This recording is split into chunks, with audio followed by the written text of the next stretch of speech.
Racing isn't easy, but experiencing it is. iRacing puts you in the driver's seat with the industry's leading sim racing game. Drive on laser scan replicas of the greatest racing circuits from around the world. Go head-to-head against other drivers chosen by skill-based matchmaking to ensure competitive racing at every level. Compete across all your favorite series. In officially licensed cars, engineered to deliver the most accurate driving experience possible.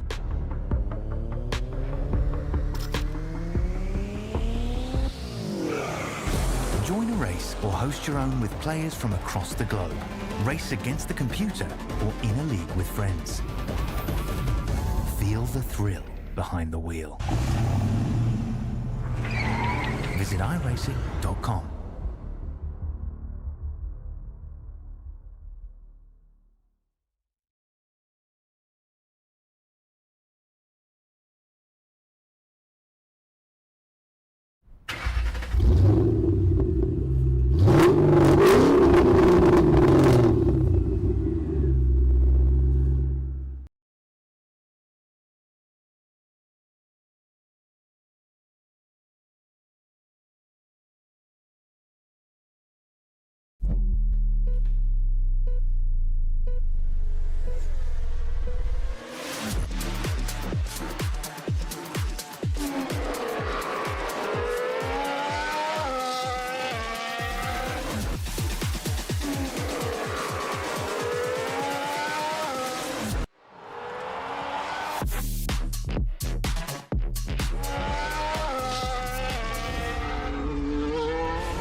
Screaming, tires bleeding, virtual cubes, the motor's breathing, engine thunder from down under, piston fire, turn asunder, put your name in lights. Oh, with the vets tonight, it's a 1,000 decibel supercar fight, burn this track to the ground with V8 sound. But the racing's real. Pedal down every pass you feel. Step right up and place your bets. This is us, the V8 Vets. Put your name in lights.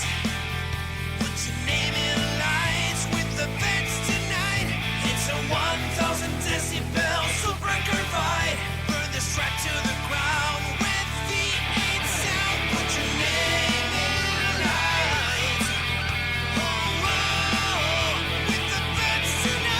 It's a 1,000 decibel supercar fight. Burn this track to the ground with V8 sound. Burn this track to the ground. Come on now, put your name in lights.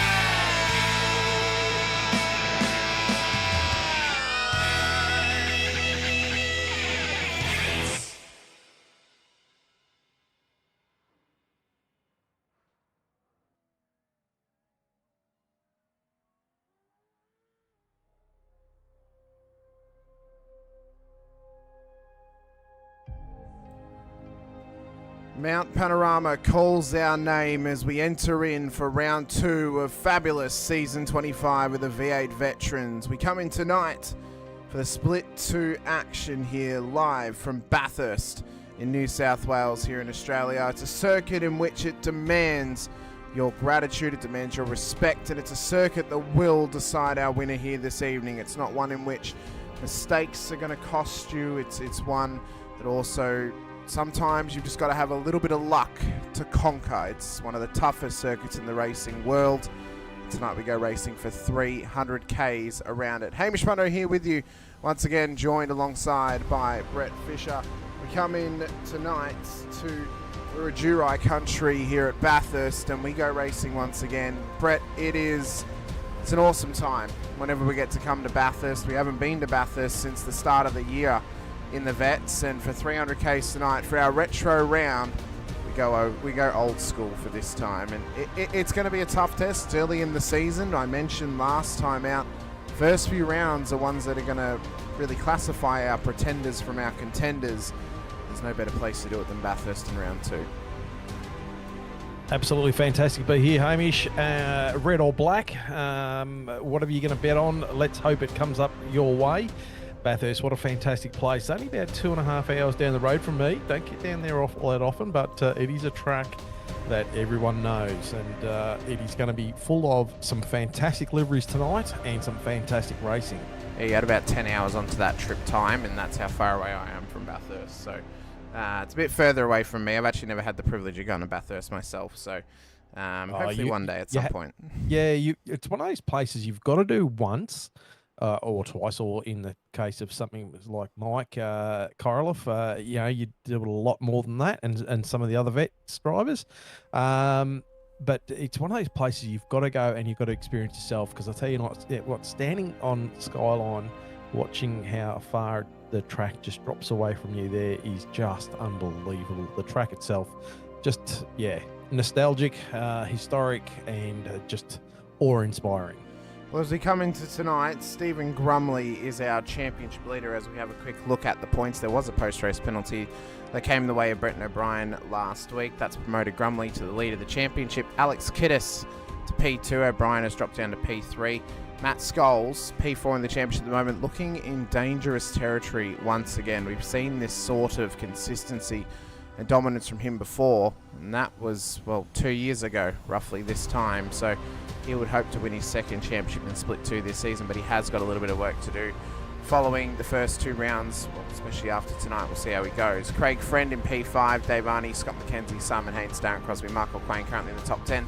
The notable names you'll see at the bottom of the list, Bruce Tannock, Matt Parker and Wade Reynolds, all in the negatives of points, as they all didn't score points last week, and they copped post-race penalties, which then dropped their points down into the negatives. So you can pretty much put a line through them at this point of the season, Brett, I would say, as out of the championship, because you might drop the races, but you won't drop the points. So that's the issue for those guys, for those penalty points. They'll have to carry them throughout the season, and it's a very, very tough way to start your championship as well. Oh, incredibly tough. You never want to start in the negative. That's going to hurt them big time. But you never know what's happened. These things happen. But have a look at that field, though. 42 drivers so far from last week. And let's see if we can get the numbers to continue as we head on down. Yeah, we'll see if we can continue on the upward trajectory towards our full list of cars of who have signed up this season as well, as qualifying is just currently underway for the drivers out there at the moment. Trent Allen currently sits provisional pole at this stage. Damon Fisher is back out there once again. This is one of our first retros we can check out tonight. Of course, the old black and yellow Channel 9 car. Brett, you may know the time period better than I do. I'd say this would be what, early 80s? Yeah, probably early 80s, Yeah. I'd say, yeah. Yeah, I don't know whether it was black. I think it was more blue. I think it was like a I navy thought there was, blue. I thought there was two. I thought there was a blue version and a black version. Mick Someone Clifton, in the channel correct us. I'm sure they will. Mick Clifton as well in the 02/03 DJR livery. This is actually my favourite DJR livery of all time, Brett. Also known as the giant shell logo. I think it's thoroughly underrated, and it looks fantastic on the modern Mustang, I must say. So those guys have done a great job on that car. Alex Kiddis currently out there. With Stephen Grumley away tonight, a good performance from Alex could see him in the lead of the championship prior to round 3, which if that were to happen, Brett, maybe one of the first times again. Well, last week it was one of the first times we'd seen a Split 3 promoted driver go pole in his first outing in Split 2. Could it be the first time that we see within the first 2 rounds of the season we see a Split 3 driver lead the championship? I'd have to really look back through the results of history to properly clarify that.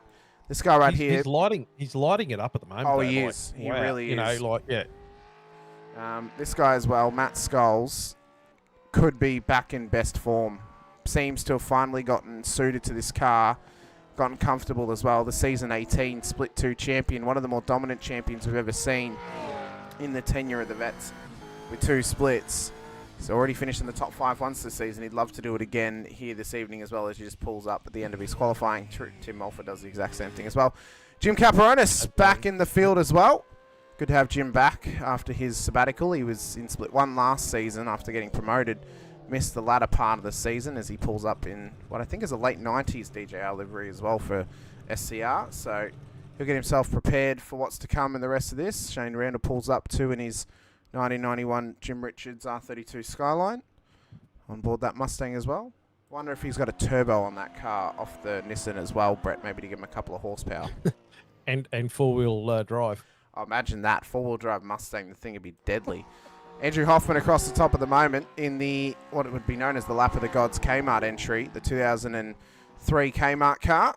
Oh, he's just been cut off in qualifying, so it's pretty tough to get 3 laps done in 10 minutes in qualifying, Brett.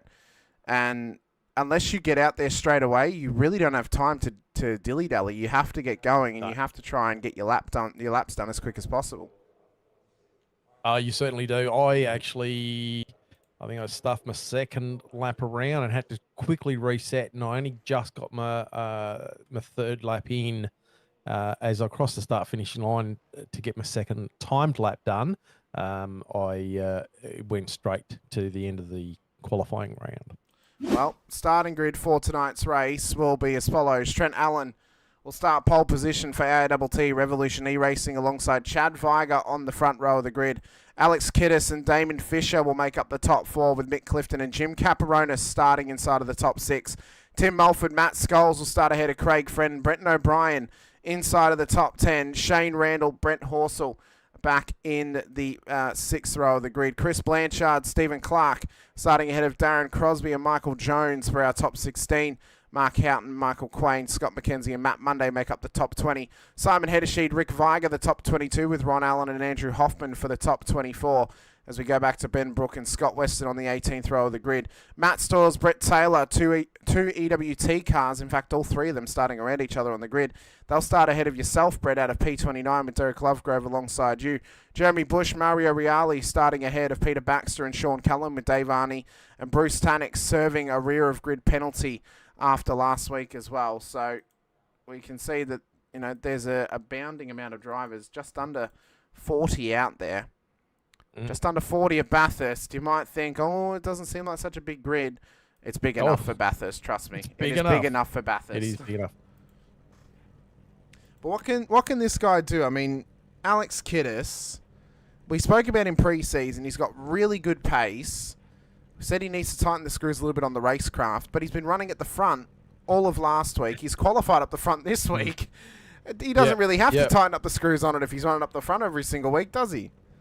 No, and look, you know, you might have more stats on him than I can recall, but he's done a stellar job coming into this split and being up the front like he is so far. Let's hope he keeps it going throughout the rounds. Well, you know, I mean, he could be one to keep a close eye on. Well, you can see a couple of cars, of course, starting around the corner tonight, including those 2 Chickadee retros of yours, Brett, for the Racecraft entries of Shadow Racing. Dave Arney rocking the 2010 or 2011 Team Vodafone car when they first went to Holden. The Aussie Mail car of Derek Lovegrove. We saw the white one last week. We've got the black one this week. Of course, Marlboro livery of Brett Taylor as well, or Marlboro on board that car to change it up for us too. There's a couple more around the track too, so we'll get an eye on them. Pete Baxter's got a... Sensational. Absolutely sensational. It's fantastic. Love seeing Unfortunately, Trent Allen has removed his retro livery. He had a 2007 Jim Beam livery on this car. It looks sensational. Oh, it's a shame. I was looking forward to seeing it on track again. No, the old mistake. You've got to keep it on until the broadcast. Then you can take it off, but it's fine. Lights are going to go up though for these drivers. 49 laps, 300 Ks of Bathurst to come their way as the revs rise and they get prepared to get this race started. We are away. 6.2 Ks.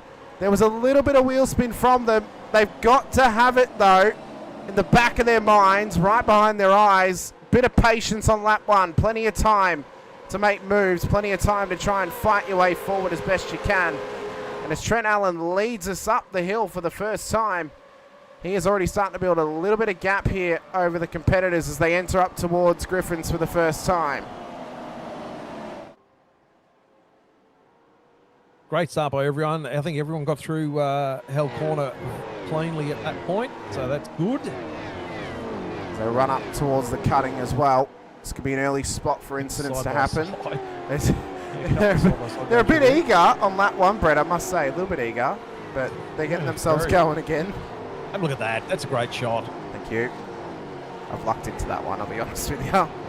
It gives us a great shot of all these cars. They look fantastic, don't they? So run Trent's up towards just Skyline. pulling a little bit of a gap on Kiddis at the moment. Kiddis pulling a bit of a gap. Oh, Damon running wide there. And he ran a little bit wide. He's under pressure here from Mick Clifton as they come down towards the dipper for the first time. Right on board with Mick Clifton. On board the Accelerate Sim Racing entry. He started 5th. He's still 5th in the 351. So he's done well off the line to get this thing going. And just beginning to put a little bit of pressure on the competitors around him.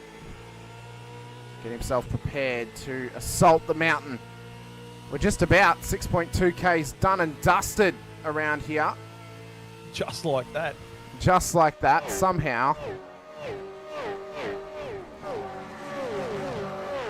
As they rocket down Conrod Straight. I mean, look at the pace that they're carrying through the chase. It is unbelievable. Never ceases to amaze me, Brett. Getting close to 300 Ks an hour.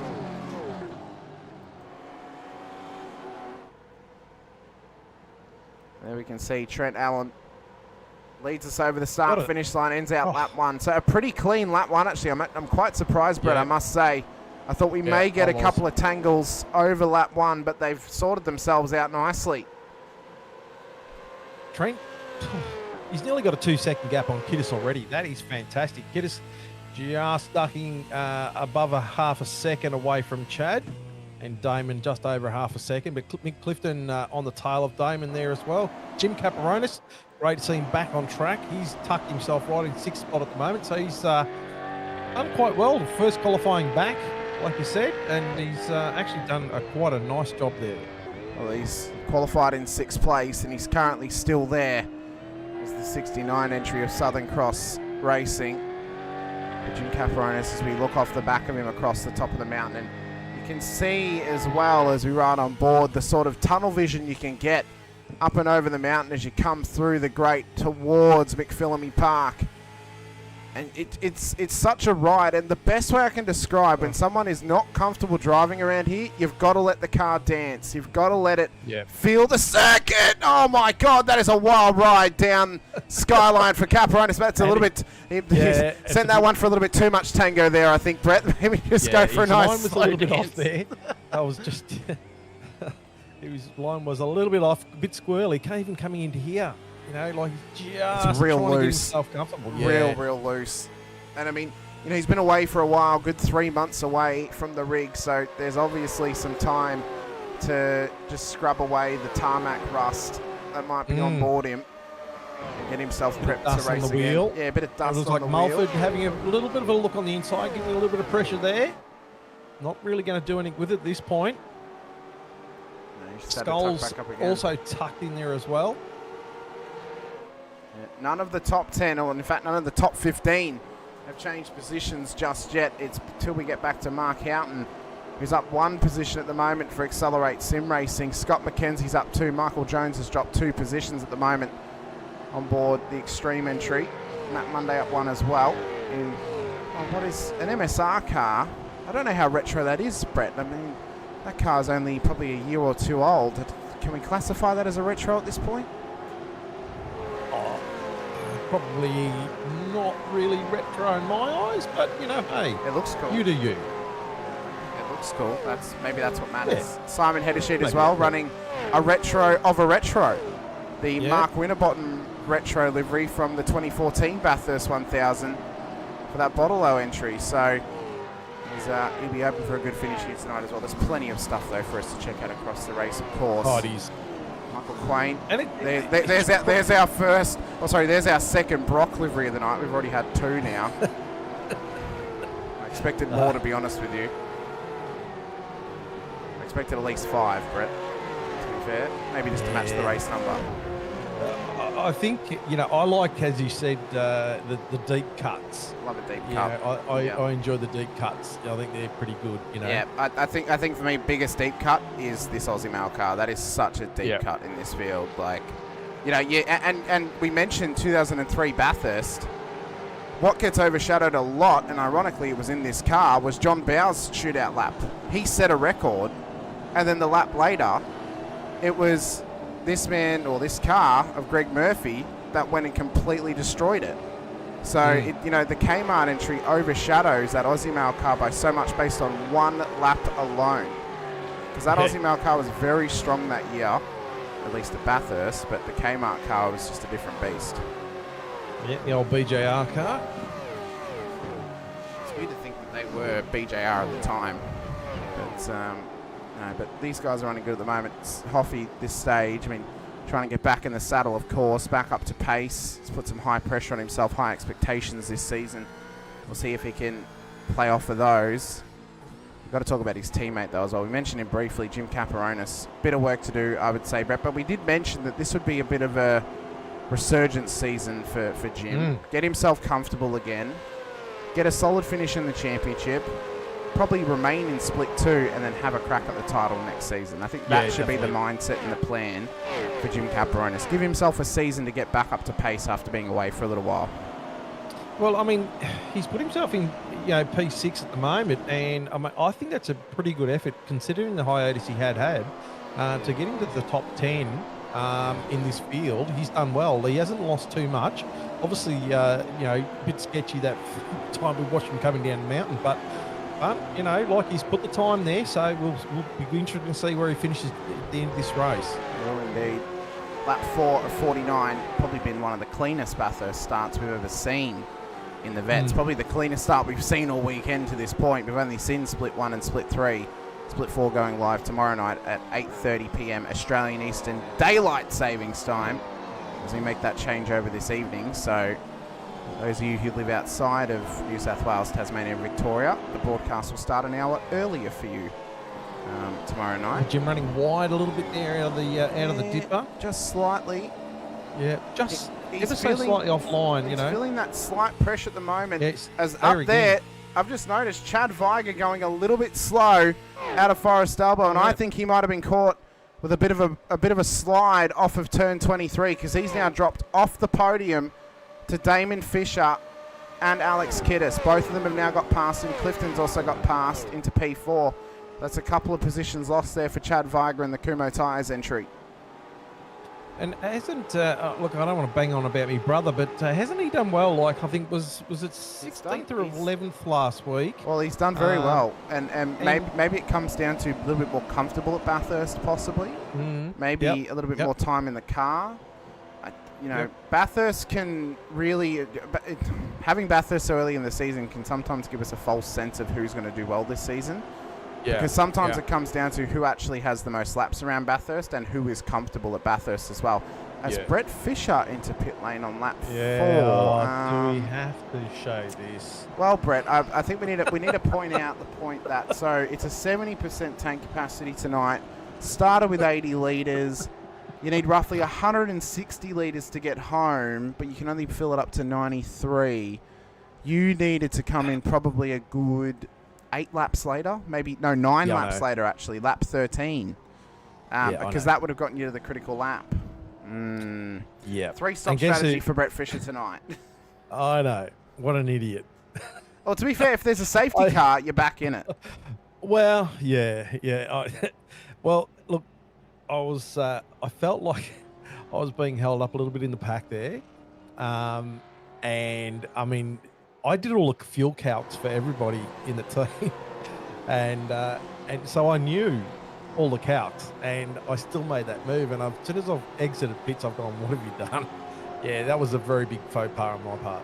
Yeah, Hoffy's Hoffy's blaming me for not living up to his own expectations at the moment because I said I thought he could do well this season. He's feeling the pressure.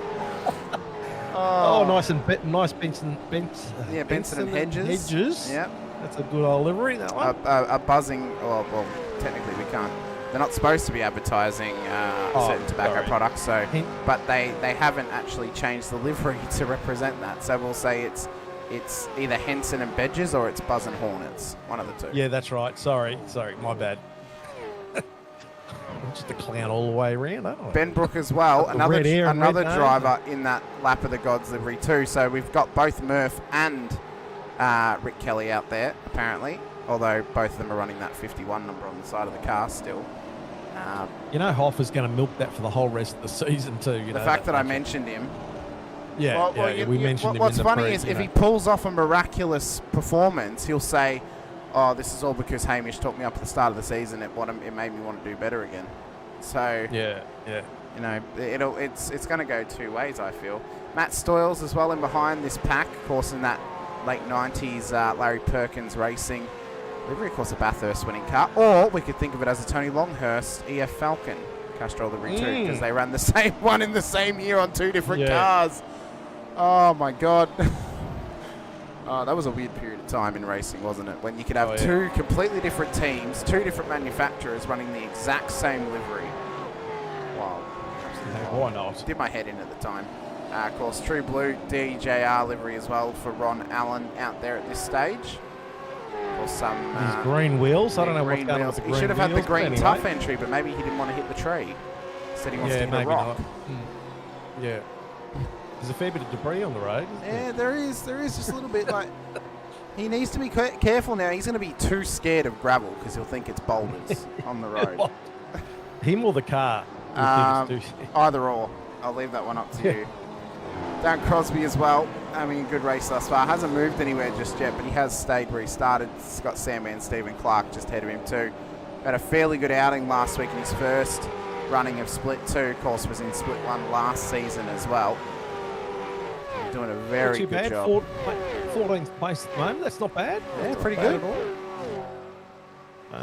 look like Mick Clifton just got up past Chad as well. Also as well, we've had confirmation as well. The fine is quite hefty for advertising tobacco and tobacco products as well. But gambling is also fine, which is quite interesting. Yeah. Gambling advertisements are fine, tobacco is not. Oh, that was Ron Allen. He had a slight little off down at the chase. He's gotten himself sorted again, but this little pack is starting to get a bit messy back here. So is it our first signs of messiness across the piece, or have they sorted themselves out? I think they've sorted themselves out for the moment, but it's only going to take one minor mistake, one little lock of the brakes in a fast corner, one little misjudgment of a bump on the road, and all hell could break loose. We already saw that in Split 3, i.e. lap 43 at Forest Elbow, where about 50 cars piled into each other because one person hit the inner wall. And it's that one mistake that could domino affect the entire grid if drivers are not careful. And I must say, that was one thing that was going through my mind. Well, not at the moment because I'm like 17 seconds behind my next driver who's in front of me. So I'm just cruising around on the 8 at the moment. But in those first few laps, that was one thing that was on my mind. You know, any of this placing over the top of the mountain is quite treacherous and could be a fully blocked track. So further on down the field you are, you always got that hanging. Jim! Oh, sorry. I just noticed then Jim had a little wide at Sulman Park coming into McPhillamy. He somehow pulled it up as they run down the dipper. He's doing a really good job thus far, though, but he's feeling that pressure a little bit. Only so many things can go wrong across your night before one of them costs you big time. So drivers have got to try and keep those mistakes in check. Keep themselves in check as well.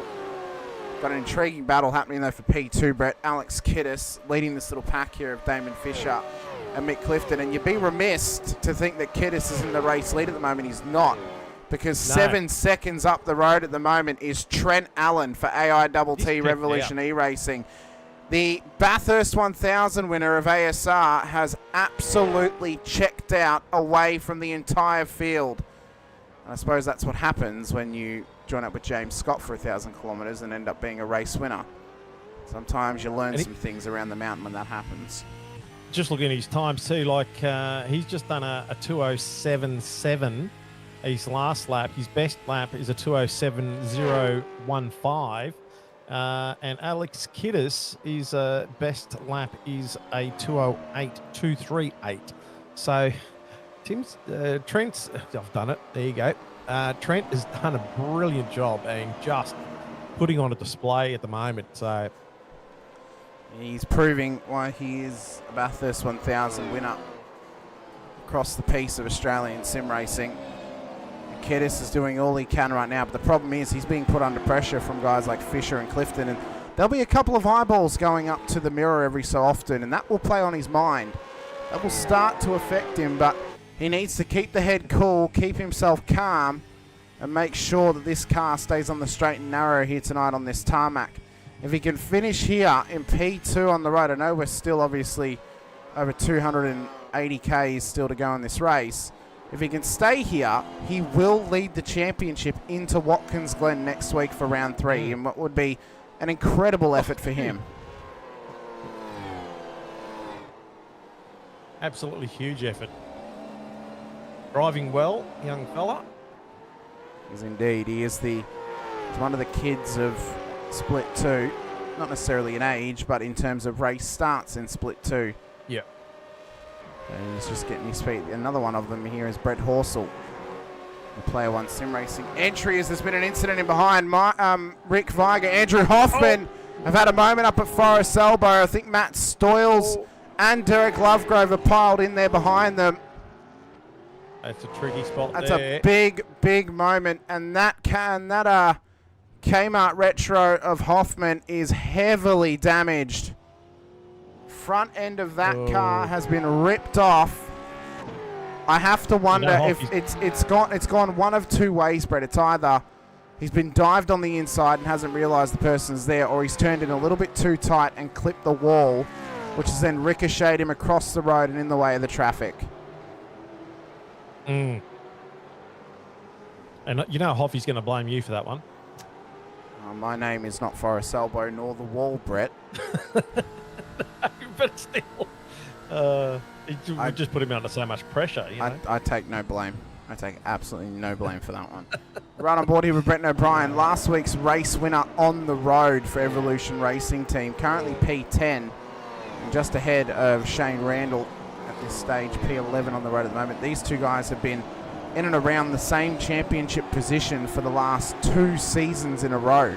Both of them finishing within the top 10 of the championship and around the top seeded drivers left in Split 2 after promotions.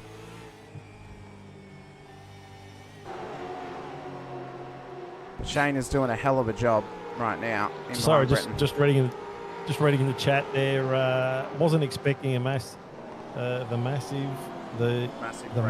massive brake check in front, but your fault, Hamish. Apparently I was driving the car in front of him and brake checked him. Oh, no. It was because we mentioned him. Oh, I know. So I see what's happened here. So because we had expectations of Hoffy, yes, we took away from his ability to expect someone to brake for a corner. That's what's happened. It's all about a perception. Exactly right. A couple of good retros in amongst here as well. Of course, 1991, Bathurst winning livery of Jim Richards, the Godzilla R32 Skyline, on board Shane Randall's car. Chris Blanchard in behind of a very similar era Holden dealer team livery on board WKMP Sim Sports Century 2. So 2 cars in amongst the same little pack from the same era, and actually might even be from the same season. How good's that? Brett Horsell giving Randall a bit of hurry up there down the mountain. Just a little bit. Sort of just having a little bit of a check on the inside. Just keeping him honest there. Brett, if there's one thing that I don't want to see for a little while, and I never thought this would happen, I never want to see a Nissan for at least another 3 months. I have made that many Nissans on supercars these last 2 weeks, one of which couldn't get run because unfortunately one of the drivers was ill. I don't need to see Nissans now for a little while. Yeah. So we got Rick Vigor and Lovegrove in pits. Yep, so Viger, Lovegrove in probably a few laps too early though, I would say, Brett. Critical to get to critical. was lap 13 to 14, so maybe a little bit of fuel saving involved for those guys to get there. Although Lovegrove was involved in that incident with Andrew Hoffman a few laps ago out at Forest Elbow, so maybe coming in to get the car fixed up slightly. It'll be a minor fuel save to get to critical lap, but it is possible, and a safety car could bring him right back into it as well. But that's a tough effort to try and fuel save your way to lap 30/31 from this point of the race. It's a tough fuel save for someone like myself too. Well, yeah. I'd have to. Yeah, we won't. So Tim Mulford at the moment tucked in behind Matt Scholes. So Scholes has finally made a move on him and is now tucked up in behind Jim Caperonis here. And Scholes is looking racy tonight. He looks back on form this season, Brett. He looked really strong last week out at Phillip Island, and he looks strong here tonight. And I think he can smell a little bit of that rust off the back of Jim Caperonis' car. That's just being scraped away as he gets a lot more experience and a lot more laps under his belts once again. For Scholes, he would love to become the first two-time champion in the last 12 seasons. It has not been done since Rick Sibra won the season 16 championship 10 seasons ago. So I misspoke, in the last 12 seasons, in the last 10 seasons, to get that stats right. Hasn't happened since Sibra did it back in season 16. 2 seasons later, Scholes went on to put on a dominant performance in his championship winning season as he battled with Rick Sibra's now teammates, Mark Poynton. So it's quite interesting how history and drivers can cross over and how history can repeat itself from time to time as well. But for Scholes, I mean, he was one of the more, I don't want to say impressive champion, because every champion's been impressive over the time that I've been here, Brett. But the season that he had and the championship that he won was not an easy championship to win. It was very, very tough.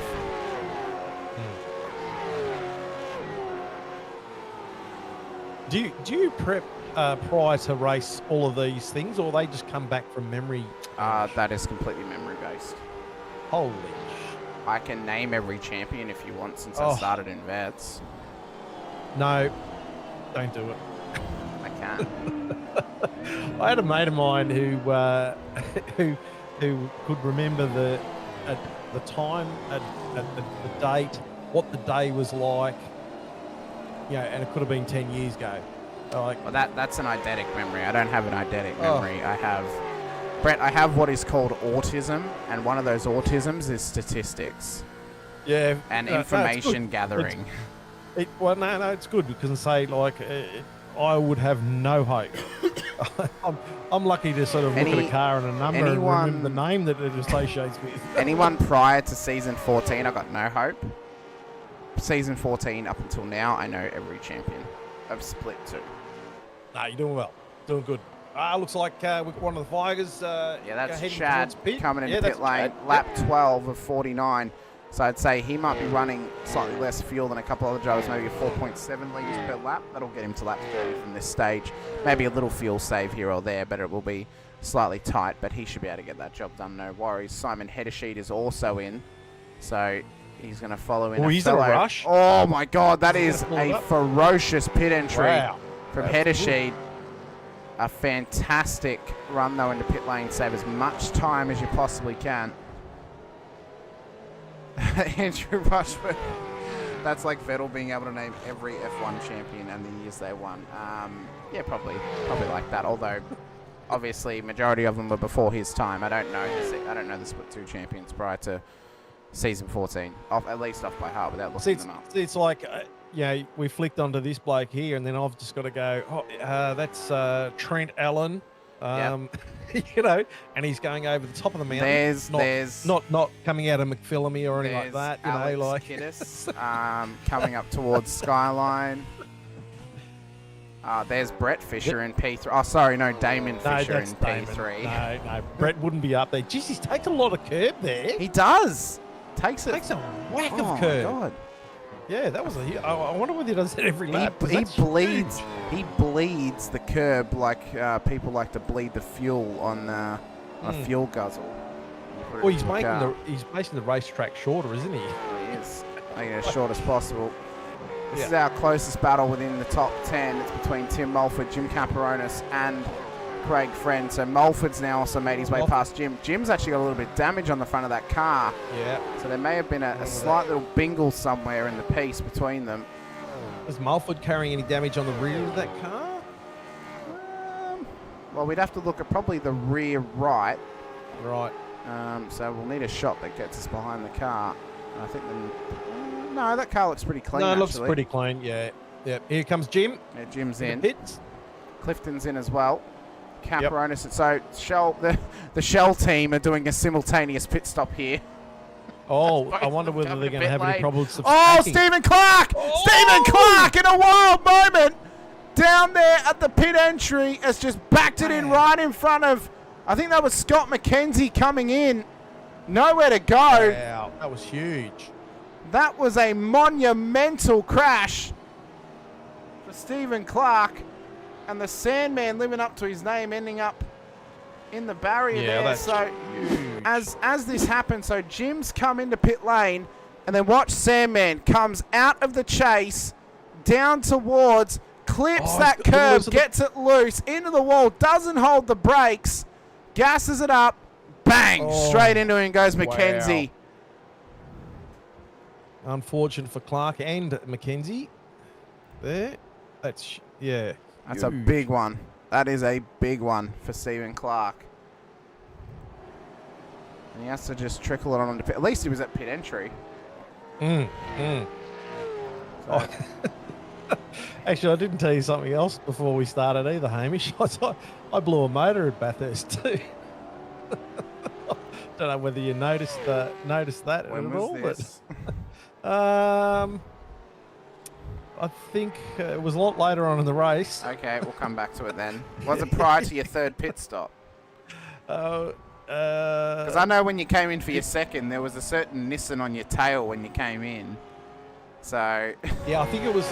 Yeah, I think it was that was the point that I made the decision to come in because I had to, because I was rolling at that point. Yeah, so that might have been my third pit stop. So Randall starting to put some pressure on Brett Horsell. Front runners have started just to break away slightly now. Crosby is hot on the heels of Mark Houghton just in behind them. They come across Brock's skyline and down through the S's towards the dipper once again. Such a tough part of the circuit. You're clicking down the gears. You're tiptoeing the car across all the bumps and bruises on the tarmac. You get a little slide here and there. And you're just letting the car dance its heart out on a stage for everyone to see. It's a real test. I mean, it's a dance across the top as well. And you know, as I said, like I was trying to explain to someone who wasn't comfortable, and I said, look, you've got to. Your first priority is you've got to get turn 2 right. If you muck up turn 2, it ruins the whole lap because it ruins your rhythm of the whole lap. You get turn 2 right, and if you know you've gotten turn, or you know that you've set yourself up well for turn 2, as you enter it, you take a breath, you blink a little bit. And then you just focus up for the mountain. And you just got to let the car do its thing across the top. You just got to let it ride the bumps. You can't wrestle it around here. You've got to let it almost drive itself across the top towards McPhillamy. Monday's in. And then as you approach Skyline, that's when you got to start to focus up again. Get down the gears. Just, guide the car down the hill. And then once you hit Forest Elbow, you can breathe again and you can settle up. For the rundown Conrod, as that's a big slide from Mark Houghton off of turn 1. Crosby not close enough, though, this time to take advantage, but will certainly put some pressure on Houghton ahead. Closing a little bit there. Obviously, he's got a better run, than Houghton. He's indeed. Not close enough. No, not quite. Yeah, I mean, come up through this section of the track, like you're on the gas, you're running it wide as you can, getting as much, as you can into each of these corners, tucking it in there. Letting the car, you've got to watch that little rise just here. Can get the car sideways over here. You're nearly scraping the wall on the right, nearly scraping the wall on the left. Back on the left again. Sorry, that was the other way around. See, I can't even get that right. Let it drift out to the, goes down, loads up, and then gets light again. Comes up over here. You want to get over that little bit of ripple and gets really light, and then you want to tuck it in there. Coming over here, and then you're on the brakes, and it's all forward onto the car.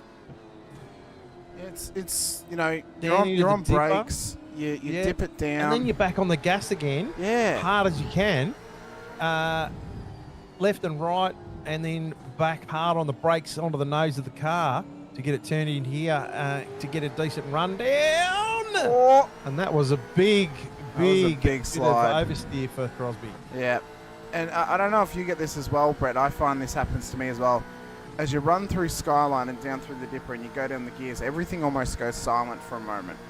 And it's like, it's you just like zoning everything out and making sure this car holds up under brakes. And it's the same thing as you enter in towards the chase as well under brakes. Everything goes silent because you're just hoping the car pulls up and you're hoping that you make it through without touching the wall or without ending up off track. But Crosby's hungry for this move. Inside move on Houghton. Can't quite get there. Too tight of an entry. Caught the curb and now Jones is all over him like a bad smell. Weston and Brook into pit lane too. Taylor in as well. These guys are racing hard though. It's a great battle. Yeah, Crosby looking like he wants this as soon rather than later, and he's had a couple of little sneaks at it. Can he get something done this time around? Crosby was one of our pre-pick top 5 of the drivers who were still in split 2 to possibly win the championship.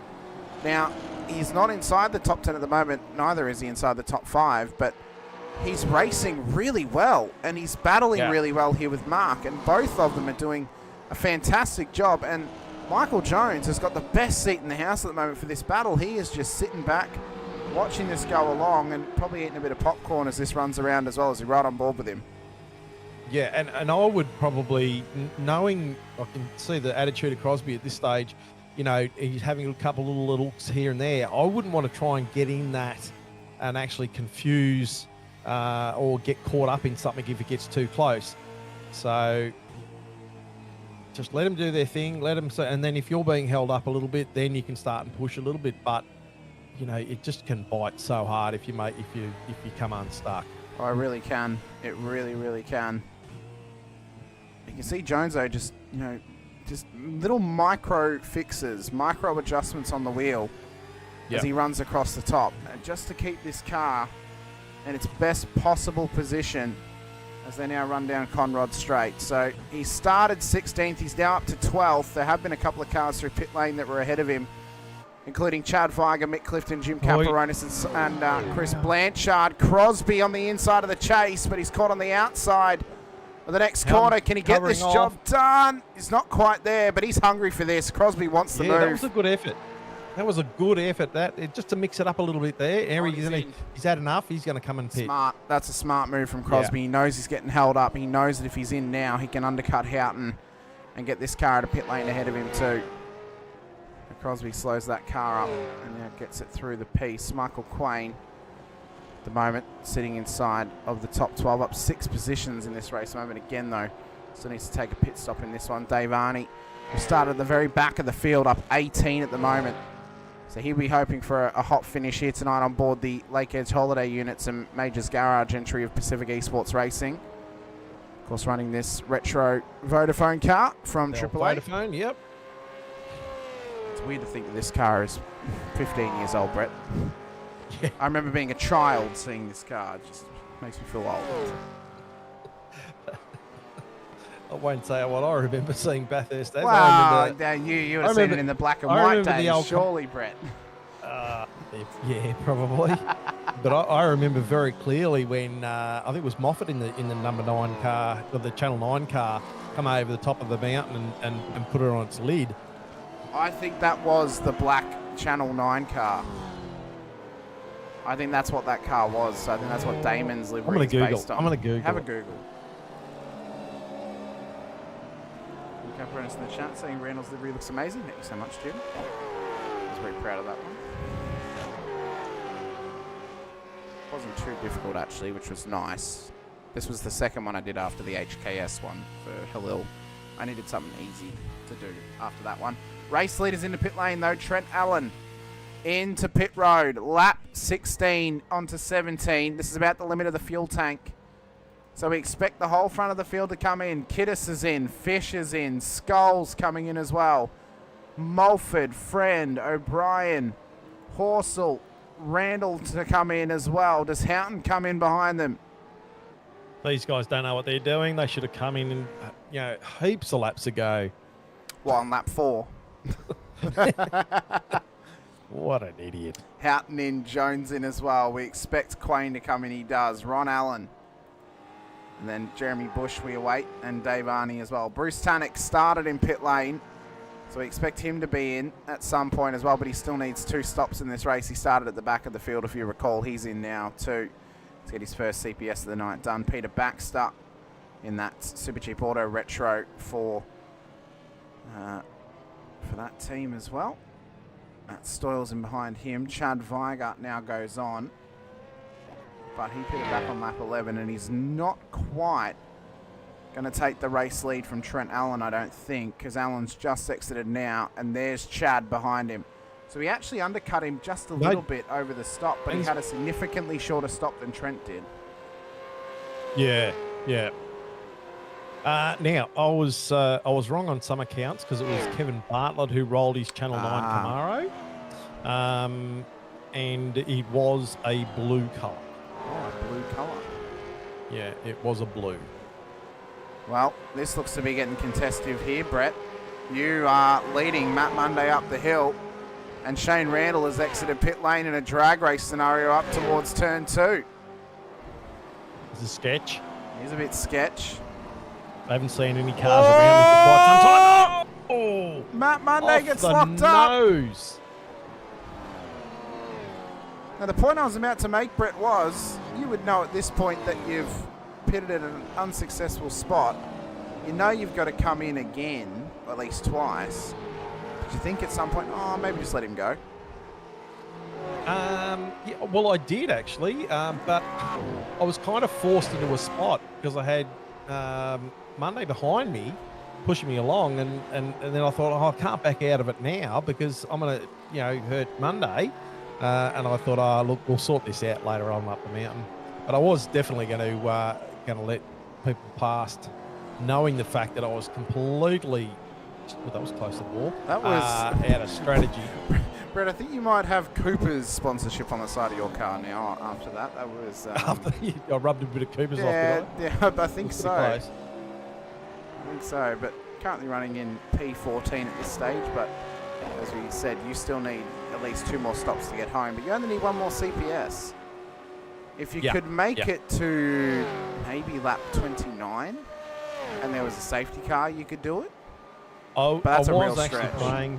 I was praying for a safety car at some point, but, hey, these things happen because I totally mucked that pit straight up. But we'll move on from another driver who hasn't necessarily mucked up their pit strat because they've taken about 4 seconds extra worth of fuel, but we saw it cost him the win last week at Phillip Island. Alex Kiddis has come out of pit lane in P4 off the podium behind Clifton and Chad Weiger. So do we think maybe that's one of the things Kiddis could work on this season is fuel strategy and knowing when the best time is to come in? I mean, look, if he's taken more fuel on or something like that, I mean, he's in P4, P3's right in front of him. It's going to sort itself out later on when the next pit stops happen anyway, isn't it? Yeah, it should do if they stay within each other. Yeah, you know what I mean. So it's not a pit at lap 4 catastrophe. He's probably just taken a bit more fuel. As you would know by experience, Brett. Exactly. Damon doing still well though. His P5, so he's come down 1 spot. So Clifton's put himself up 1. So pretty impressed with Damon so far. He had a reasonable race last. We did talk about that before. Reasonable race, but so far at a late lap 18, he's still holding on there fairly well. So, I did bag him out about his pit strat. So maybe he might have got something sorted there. Well, maybe he thought to himself, don't do what Brett does this week, and that's paid off. Oh, definitely. Good battle in behind that one too. We've got a couple of little triple threats happening at the moment. This one between Caperonis, O'Brien and Scholes as they battle away for P6 on the road, respectively. To give you the update on pit stop times between them, we can see here they're pretty comparative. O'Brien a 30.5, Scholes took a 38.3, so he's got positions to gain. Caperonis 31.0. So right now on corrected order, it would see Matt Scholes inside of the top 5 post pit stops. but they need to try and chase down Damon Fisher a bit more. If that gap gets out to above 6 seconds, Skulls will not exit pit lane ahead of Damon Fisher after the upcoming pit stop period. Jim's done a right too, still in P6, so he's done good there. He's holding off the charge at the moment. So oh, geez, what was that in the background there? Was that Tim Mulford and Blanchard maybe? Well, they're getting a bit hairy with each other. Yeah, that was one car was off the track there. It's high intensity and high passion whenever you come to the mountain. Everyone wants to win. Everyone wants to do well. But right now, Trent Allen looks unstoppable and untouchable at the front of the field. Fastest lap of the race from him, a 2:06.86. Are you kidding me? That is qualifying pace in a race stint. That is diabolical. What a way to just say to the whole field, no, it's mine. You're not beating me. Like that there is, it's a pretty big stamp of authority. Really. Oh, it really is. You know, it's such a massive stamp. There's no dice rolls in it. He is on for blackjack, and he's on for big winnings here tonight. Out of Bathurst. he's just drawn the king, and then he's just drawn the ace, and he's just going, mate, here I am. Run. Didn't draw the Joker card though, which was a good thing for him. Yeah. Khalil in the chat night all. Have a good call, guys. Thanks so much, Khalil, for chiming in with us as well. Hope to see you watching along next week when we head out to Watkins Glen for round 3. It's going to be a big night of racing at the Boot Circuit next week. So big, in fact. Boot on? So big, in fact, Brett. The distance is claimed to be 200 kilometres, but we're doing apparently more laps than what 200 kilometres is, as advertised on the calendar. Apparently, it's advertised as 51 laps. That equates to about 280 kilometres of Watkins Glen. So that might need to be adjusted slightly. Righto. Oh, we'll see what happens in the sup-regs. Read the sup-regs when they come out. Oh, Matt just Stoyles. In case there's anything spicy. Sorry, Matt Stoyles has just had a moment. He has kept going, though, so not too bad at this stage. We'll have a look at what that was in the post-race highlights of this one. Although we're not going to have many to look at. Oh, okay, so he has had damage. The front of that car is completely missing. We're not going to have too much to look at. A little bit. We're not going to have too much to look at the moment because I did have to reset the timing when I went back and looked at Stephen Clark's incident. So we're not going to be able to see the race start, unfortunately, but them's the breaks with a replay file broadcast. Mick Clifton, though, has got massive, massive pressure on the back of him. It is slowly being applied by Alex Kiddis and Damon Fisher as well.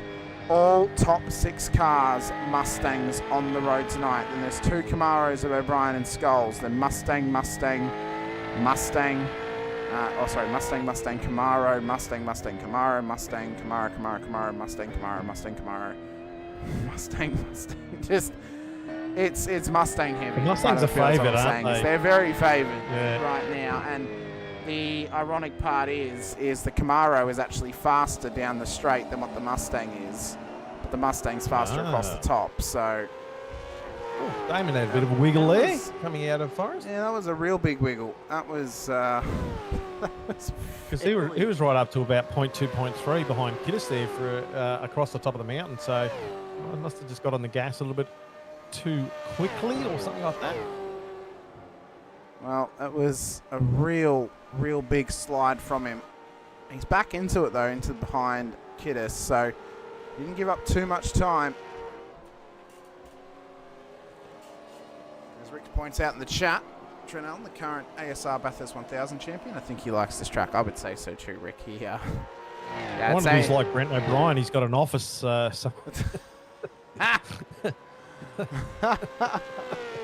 Well, at the moment he's got more flair than a Vegas magician, so he's he's absolutely wheeling and dealing at the front of the field. But there's tight battles all throughout, from the top 10 back to the mid pack as well. It's like a dance floor at this stage, and the disco is absolutely shining with talent amongst this field. So we'll see who is the benefactors of it. We're not even at the halfway point of this race yet, Brett. We've had no safety cars to boot.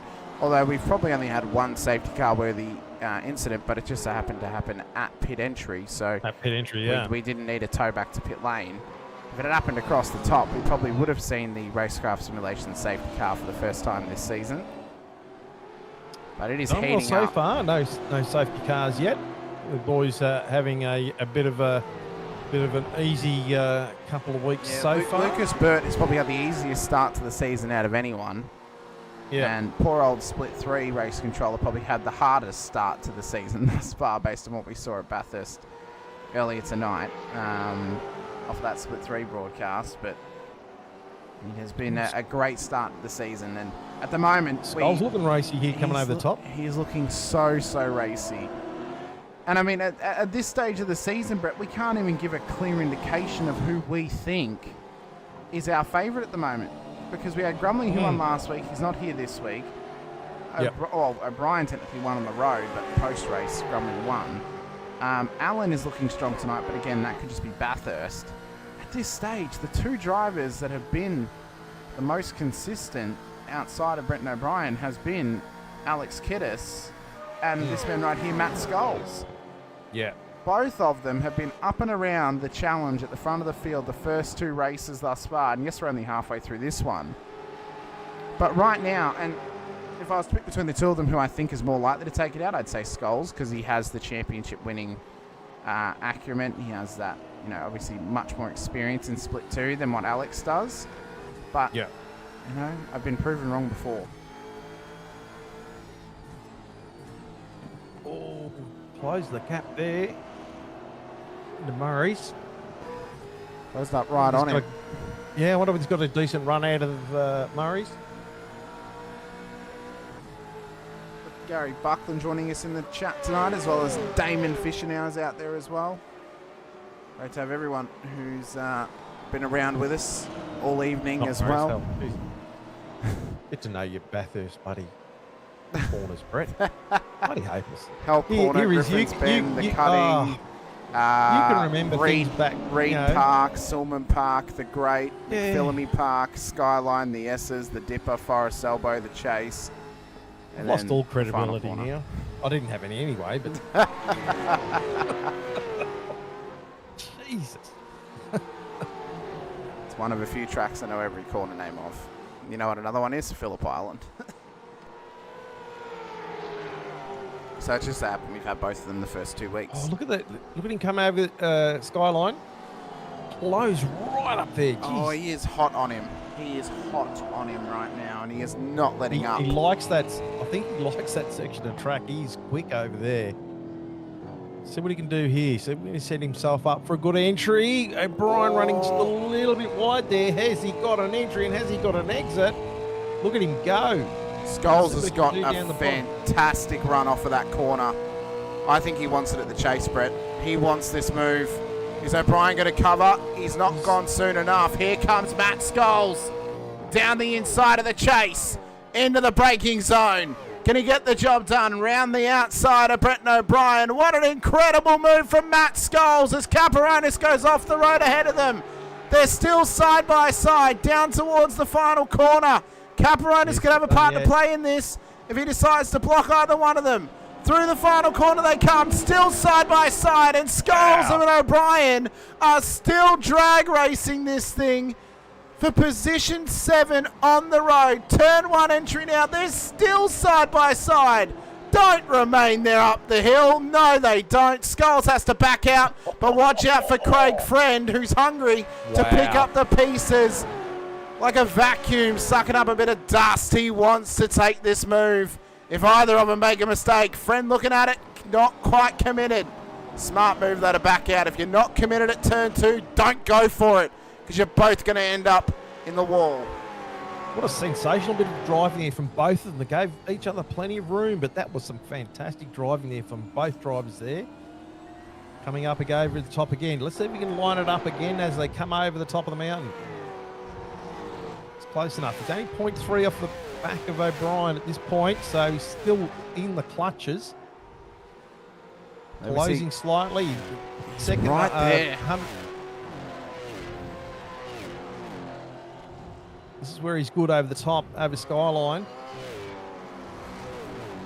Right there. He is hot on him. And the corner that we've got to watch is down at Forest Elbow.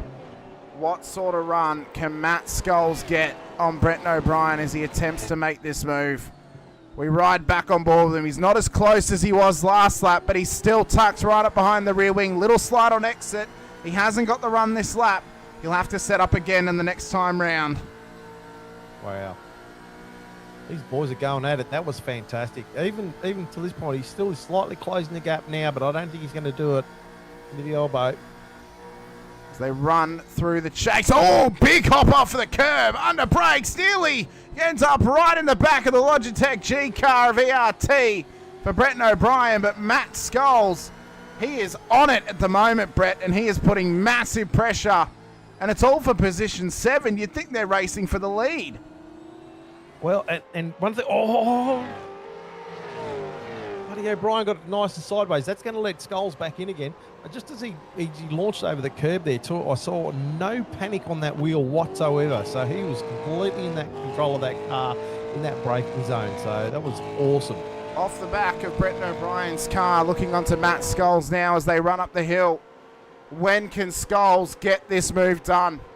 When can Scholes make the run for P7 on the road? Under brakes they go, in towards Griffin's Bend, exit, and they're still closely contested together. And O'Brien right now will be feeling monumental pressure off of that 801 Sim Sports Camaro on his heels, the red rocket of Matt Scholes, who was not giving him an inch, not giving him a mile, not even giving him anything, apart from maybe a small, slight breath, as he hopes and prays that Scholes doesn't take the spot or makes a mistake and runs into him. Also, you've just been watching the numbers on Kiddis and Damon as well. They've been closing up and opening up the gaps there as well. So just keep on this one for a moment, but I'll just get the eyes on the numbers up there. It's sort of settled down a bit there. And as they exit through the trees in towards the elbow, Scholes is right there. He is right on the back of Brenton O'Brien.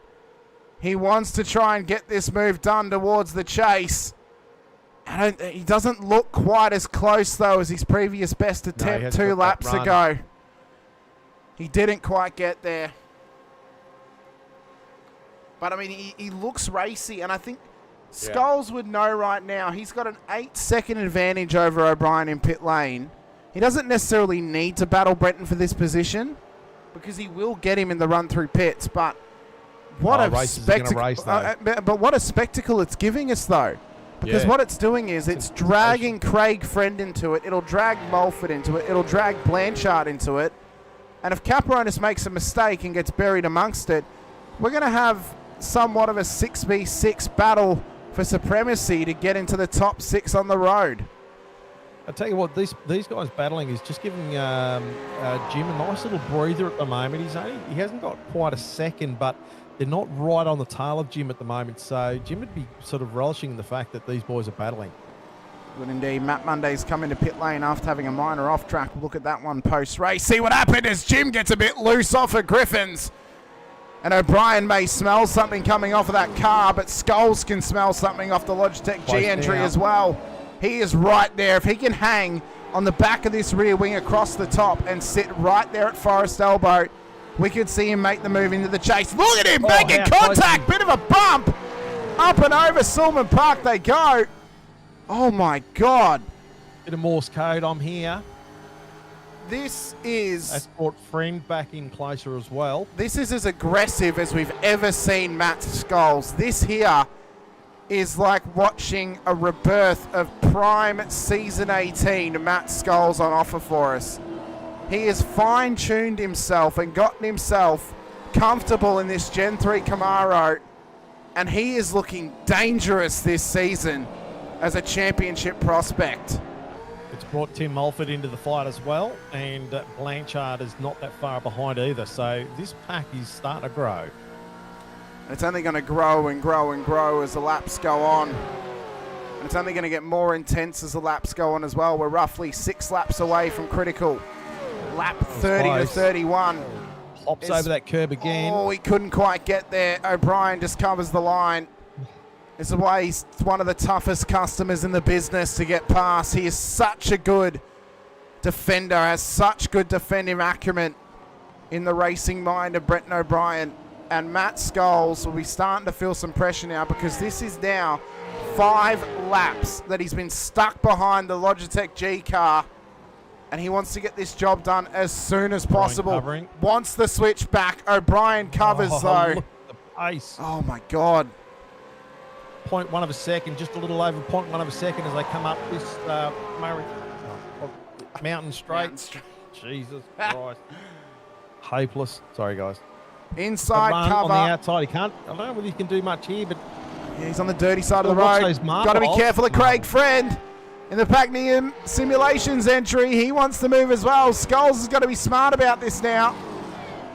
He can't be too Friend's aggressive. backed out. He's backed out of it for now. And as they run up towards Sulman Park, who is going to come through in first? There's Caperonis. Oh, There's O'Brien. There's Scholes, Friend, Mulford, Blanchard. All Blanchard following through. really close on the back of Mulford at the moment too. So Oh, do you see that? Mulford went a little bit hard there. Almost scraped the wall at the grate. And as they come down Skyline, oh my God, Scholes is looking aggressive through there. Did you see that? The angle of the car was right at the wall. He wanted to get this thing as far up behind Brett O'Brien as possible. he's not as close as he has been coming into Forest. But he might be trying to maximise the exit. That might be the plan from Scholes, but there's not much more he can do at this stage.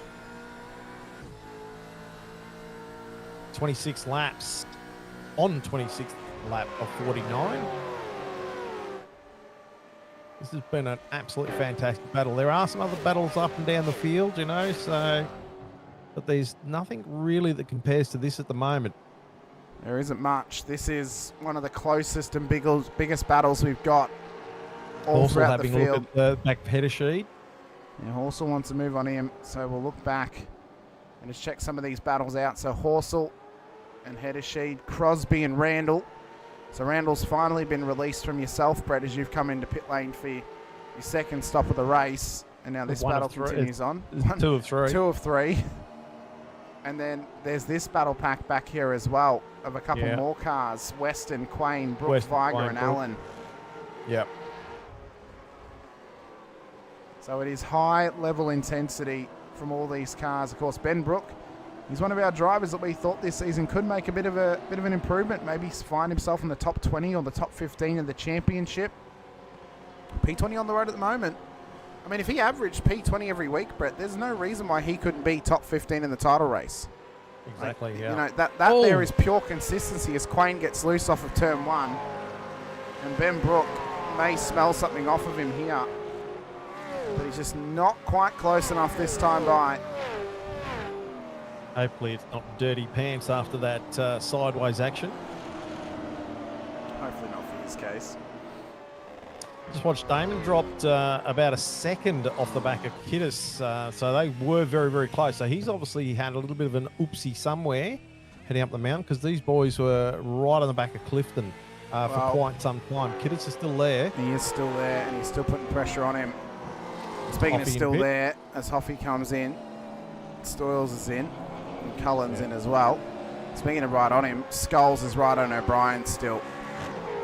So this has been intensifying over the last 7 laps. Neither of them are willing to give an inch or a mile. And it just This is fantastic racing for these and guys. it's, Jim oh my God, Jim, what a... That was weird. It looked like he almost tried to take the elbow before the elbow. Anyway. That's like he dropped something and went to go grab for it and turned to look at it. I mean, that was that was really quite odd. He was looking at the mailbox on the left-hand side of the road. What a race it has been, though. Highly. So friend Mulford and Blanchard just backing off slightly there, so they've dropped about a second or so off the back of Scholes. Well, I So think the pressure's I off think there. They may know that they can, apart from Blanchard, Mulford and Friend can jump O'Brien in pit lane. They've just got to be within a certain time amount. Jim was bored apparently. Sorry, it's so boring for you, Jim. Yes, so sorry, Jim. Sorry that it's not Mykonos. It's just Bathurst. Skulls up to 0.3. He was second behind O'Brien again. He's So let's right. see if he's going to attack. He wants this. He wants this move so badly. Oh, closes. But we've probably only got a good maybe 5 laps left of this battle, because then we're going to get into second pit stops. Third for yourself. And we're going to see Skulls get him thanks to the pit crews and the pit strategy. So, I mean, I hope we don't get stolen of this move that has been getting set up for the last 8 laps. I hope we actually get it. And it doesn't just happen in pit lane, because it'd be pretty anticlimactic based on how close they've been racing, how much of a high level they've been operating, and how good it's been to watch this battle between them across the mountain. Oh, it's been a sensational battle. Friend coming back into it again now. Yeah, he's maybe just got a little bit more scrub on the tyres, maybe just cooled them off a little bit. Starts to reapply some pressure. And now he'll try and attack the knots of the back of Matt Skulls' Camaro. That's what O'Brien will be hoping for, is that Friend will start to put pressure on Skulls. They'll battle, and then that lets Breton build up a bit of a lead over Skulls. Running towards the chase. Oh, O'Brien is slow through there, and here comes Skulls on exit. He ran a lot of speed through there, and Craig Friend has got him. He ran it too wide. He was too aggressive, took too much road, and now he's given up a spot to Craig Friend in the Pagnian Simulations entry of Old Mate and Sons. Looks like he's handed the baton to Friend at the moment, so let's see whether Friend can do anything with O'Brien. Or Skulls lining him. A little bit of a bump through turn 1. Yeah, or he's got he's probably got a few anger issues right about now on himself. He'll be angry with himself and be fired up. What have I done? But it's now Craig Friend's turn to put the pressure on Bretton O'Brien. And he wants Rick Bigger in pit lane. Yep, so Rick's in. That should be his final stop of the race. We saw him come in early, so he's actually 2 laps early to the critical. So there's going to be a bit of fuel saving needed to get that car home, or possibly a 3rd run through the lane. Skulls right on the back. Friend. Have a look at O'Brien now starting to giddy up away. So and this is exactly what he wanted. He wanted them to start to get into it, because now it's letting him run out a bit of a gap. I doubt he's going to build up an 8-second gap over the next 5 laps. But anything can happen. Any little small amount of contact can happen. They've been racing at such close proximity for so long that the percentages of safety are starting to dwindle away. And the higher likelihood of contact being made, well, that's only getting higher and higher. What a fantastic race it has been, though, between them. It's been really, really good to see. And Brett, we're only just past the halfway point. I mean, yeah, plenty of racing still to come. Rick is 7 litres, I think he's saying, short. He needs to try and save 7 litres. He's going to have to come back through pit road. Don't worry, I think I was 13. Oh, here we go. Oh, there goes Skulls up on the Friend. inside. Nice Job move, done. a little bit loose. Nice and easy. He's got it done. He has indeed. Now, unfortunately for Rick, he was having a hope for a safety car, and he hasn't gotten one to this point. You and me both. I think And Chad's more fuel Chad's somehow. probably also hoping for one, so he can be on the heels of Trent Allen to put the pressure on him towards the end. So Skulls made that look easy on Friend, and he'll now hope he can do the same thing on Bretton O'Brien. As I think Michael Jones maybe just had a minor off track, but he's still running. 2 untoward for him. At the moment, Brett, Matt Skulls, I mean, I know we're only just past the halfway point. Right now, could he be a Driver of the Day nominee based on this performance right now? He's battling hard, isn't he? I mean, considering how he's driven last week and then this week, like you're saying, with the consistency of building a championship, you know, we can always look at it. Always can. Qualifying is taken into account. He's still where he started this race, so he hasn't dropped any positions thus far, but he will gain some come the end of the pit stop cycle. But there's still work to be done for Matt Skulls as we ride with him across the top and down through Skyline. So this battle started to peter out just a little bit. This one, though, is still as close as ever, although Clifton has just started to make me look like a liar as he's pulled out about a 0.5 second gap over Alex Kiddis. Thanks, Mick. Great drive from Mick Clifton at the moment. He's doing well. He's doing Brilliant really drive. well.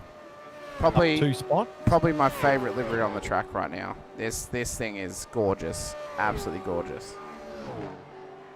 Doesn't help that it's my favourite DJR car either. As a non-DJR fan. As Chad is into pit lane. Chad in pits. So he's coming right on critical. So he will get that car fueled up to 89 litres, and that will get him home. Lap 30, you needed just over a full tank to get home, so it was going to take you a minor fuel save from a lap ago. So Chad is guaranteed to get home from this point with 89 litres on board that car. We're right on board with Mick up the hill, as Kiddis is just dropping a little bit of time to him right now.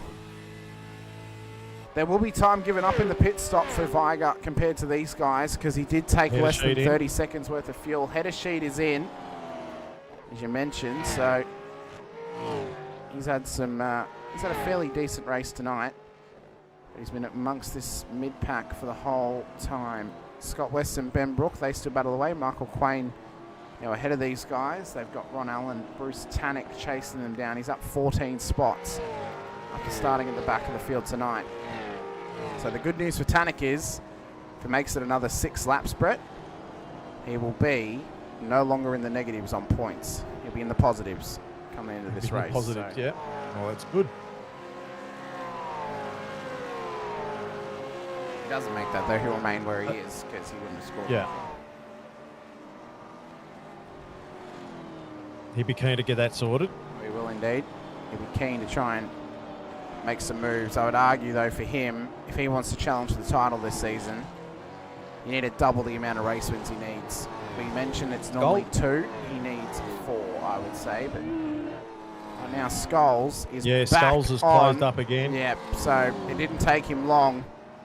And you have to argue he's definitely got more pace than Brenton at the moment if he's managed to catch up to him that quickly. So Brenton's done a fantastic job keeping Skulls at bay. But Skulls is going to be keen. He's going to be keen to get past him, knowing that he can catch him that fast. He would want to get this move done. He wants to, but he's not quite willing to go for it at the chase, because I think he knows that pit stops are only a few laps away. He is right on the heels of that Logitech G car. If you're Matt Skulls, though, surely you come in now and you undercut him. Surely you don't sit back and wait as O'Brien's in. So Skulls is now released. O'Brien, Caperonis, Fisher and Clifton all into pit road. Watch Skulls, because this could easily jump him into the top 4 based on his pace alone, plus the time that he's going to gain in his next pit stop. This is crucial time now for Skulls. He's got to put down qualifying laps. 2:08.437, I think it was his last lap around. Compared to the leader, they've done a 2:07.549. Did Trent Allen, so although that was in traffic. So we'll see what this lap time looks like for Skulls. So Houghton has stayed out once again. Big pack of cars in pit lane. Yeah, Jones, Quain, and Brook. They're all amongst it at the moment. Second pit stop period is underway at this stage. What we're going to do is we're going to take this opportunity to go for a very quick ad break and hear the messages of the sponsors of the series, including the title sponsors, Racecraft Simulations. If you're in the WA area, head over to 16 Grogan Road, Perth Airport. Have a chat to John and the team. Check out some of the rigs they've got on the floor. Test them out for yourself. If you've got some spare dosh, I'll fork out for that very special, very spectacular PT1. But don't go anywhere. We're back very shortly as the pit stops are happening here with more action of the Split 2 race for Season 25, Round 2. The Racecraft Simulations V8 Veterans.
Welcome back, ladies and gentlemen, to the Racecraft Simulations V8 Veterans for the Split 2 action of Season 25. Round 2 here at Bathurst. Race leaders into pit lane. Trent Allen, in ever so dominant form, will look to leave pit road as the prospective race leader. Matt Scholes has gone a lap longer to maximise the clean air that he currently has on the circuit. He was battling away with Brett O'Brien for quite a few laps, but now he is taking advantage of the clear road ahead of him to try and gain as many positions as he can post pit stop. Hamish Munro here with you, Brett Fisher alongside as well. Brett, it has been an awesome race thus far with some fantastic battles all throughout the field. Final pit stop though at the moment, and it looks to be Trent Allen's to lose. It certainly does. With that sort of a lead, wow. You know, hey, what can you say? What could you say? Could hit the wall, could a safety car could be called as well. That could really put a spanner in the works, but I think even then, he's looked so dominant up to this point and so untouchable that I don't even think a safety car would even affect him. It would literally take him hitting the wall and damaging the car for him to drop out of the race lead. That's right. The safety car would have to catch him first before getting him stuck behind it, but at this stage, Matt Scholes trying to build up some lead. Darren Crosby trying to do the same thing, as well as Brett Horsell. And there's Trent Allen, the provisional race leader at this stage of the event. Mark out. I wonder whether needs to got some time. I wonder whether I've come in for my. I have. You have. I missed think it. I've come in. You're lucky. Yeah. So I blew a motor going into the elbow and had to roll it into pits. This was all downhill. Well, that's right. Houghton doing at the moment. Tannick up a heap of spots. Kiddis is now back into the corrected P2 position ahead of Chad Viger. And there's Mick Clifton, Damon Fisher as well. But where will Matt Scholes end up in all of this? 46.8 seconds ahead. He is still out there and going a lap longer now. So he is trying to push this car to the moon and back. And with those guys battling back there, Brett, this is only going to help his case for trying to get that car into the top 5 after the pit stops. Crosby and Horsell in. Yep. So that'll promote Allen back up to P2. Only one car ahead of him yet to pit, and that is Matt Scholes. Bruce Tannick's in as well. So Tannick into pit lane. Mark Houghton will continue on for another lap. Ron Allen is in. Just gets out of that battle. But the more that Viger and Clifton battle away, the better this is going to work out for Scholes, because it's going to slow them up and it's going to drag them back into his clutches after the pit stop. So watch this space, because both of those guys had taken a long stop in that last run through pit lane, where Scholes on his first stop took the long run. So he's going to give up about 8 seconds of beneficial time. It's going to be really tight on pit exit between them.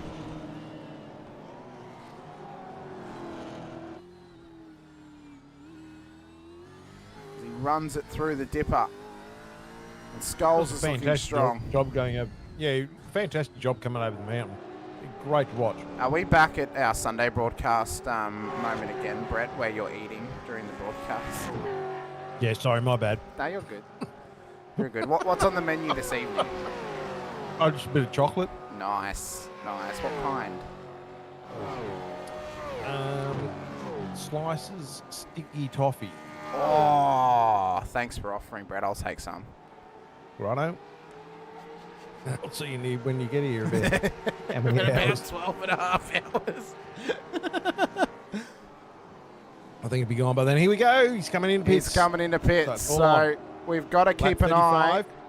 We've got to keep an eye on Chad Viger and Mick Clifton as to where they end up in comparison to Matt Scholes. So Mark Houghton still needs to pit. So it'll be Alan Kiddis, Viger, Clifton, and then I think Scholes will exit pit lane just in behind them.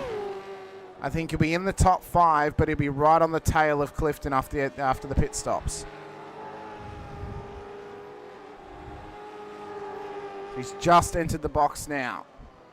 So Viger and Clifton down towards the final corner. I think they're going to get him before the pit exit. So they should stay ahead because he's still up on the jacks right now. So both of them are going to get him. What about Damon? Does Damon get him as well?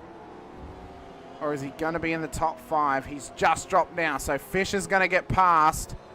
But Skulls is going to be on an almighty chase down of Damon Fisher for P5 in this race. This is going to get hot in the next 15 laps. If it's like anything we've just seen him in that last stint, it's going to be fast and furious. He's going to be feeling like Brian O'Connor. Tell you what, Trent Allen has just done the fastest lap of the race at a 2:06.848. He is flying. Does he want to calm down? I don't think he does. I really don't think he does. I don't think he wants to calm down. I think he wants to remain up here. Qualifying time. That is a serious qualifying time in a race stint. That is unbelievable. At this stage of the race, he has led the most laps. He's led 33 to this point, so he'll cop himself an extra point for that. To give you the recap thus far of what we've had. So Trent Allen's the current race leader. We've only had one lead change. That was very early on. That was during the pit stop period. That was when Skulls went past Allen. Lap 36 of 49. So we have got 14 laps to go when we cross the start-finish line. Still a good 28 minutes left and a little bit of change of racing left to go. It's been gorgeous conditions here tonight. 64 degrees Fahrenheit, 18 degrees centigrade. No humidity to speak of. It's been a fantastic event thus far, and one that has been. I actually thought during the race that my spotter was actually saying the temperature was up around about 26 or 27 degrees. I think that's the ambient temperature, so the track temperature would have been around there. Mm.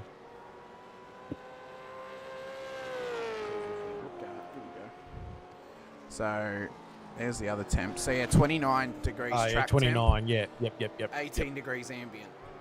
Yeah. Beautiful day. A gorgeous day. Absolutely gorgeous day. Take those days all year round, actually. Of course. It'd be fantastic. My perfect day for weather, I would say, Brett, is, between 25 and 30 degrees, slight breeze, but you can feel the sun. That's a good day. They're, clear skies, really fresh. Those are some of the best summer days you can get. Normally late November, you start to get those days. I'm a ginger nut, so, my perfect days are 27, slightly overcast, no wind, plenty of shade. As soon as it gets over 30 degrees, Brett, I am upset. Well, Skulls has just gone past Damon. Yep, so he's got that job done. First victim. Skulls has finally gotten that job done. We'll try and remember to show that at the end of the race. So he's now up into the top 5, up 3 positions at the moment. And with roughly 13 and a half laps to go. Who are our current front runners at the moment for drivers of the day, Brett? Do we want to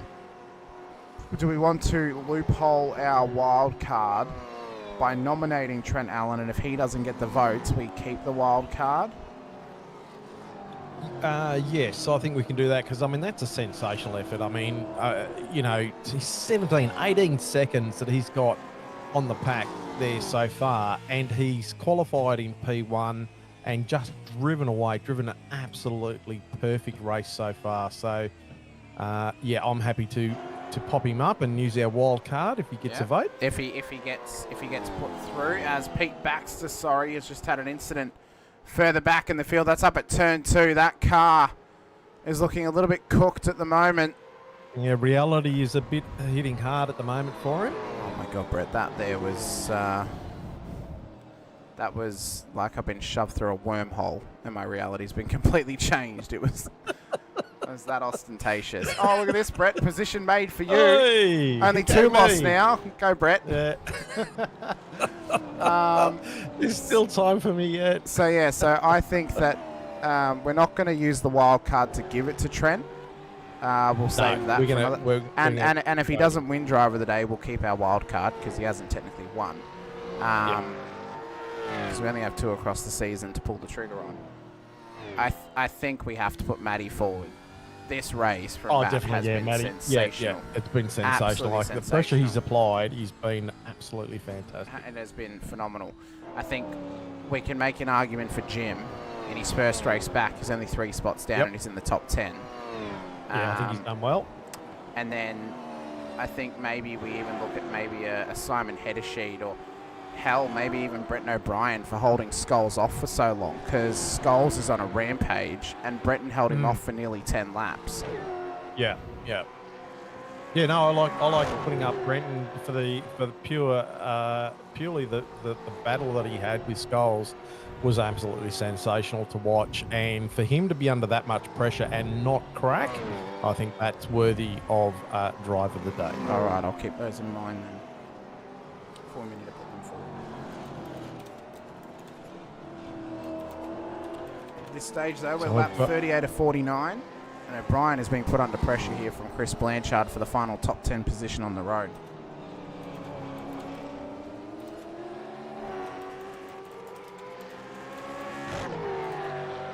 What a race it has been though, Brett. I mean, Bathurst has turned it on for us once again. It hasn't been the chaos-filled race that we've had in previous seasons, but what it has been is absolutely sensational in terms of the battles that we have seen on screen. They've been absolutely fantastic. Like, Bathurst can be, one of the hardest tracks to drive. And look, no safety cars so far. We've had a few incidents here and there, but it hasn't been, there hasn't been a massive melee. It's been a great race. People have made mistakes, like really poor pit strats. But we move on and we all live to actually. Surely, I did have a positive. What was the positive? I got no incident point. Well, there you go, Brett. There's an extra couple of points for you. Go me on that one. Yeah. Well, surely the pit crew were like, "What are you doing? Get back out there." Or did they say, "Well, you're here now. We might as well put the fuel in." Yeah, exactly. I said, "Well, you're the boss." You pay our simulated wages. It's been a cracking race. I'm excited for next week at Watkins Glen. We're starting the season off strong, Brett. 3 tracks that I know very well. So I feel right in my element at the start of the season. And then we go to Algarve, one of my favourite circuits in the world.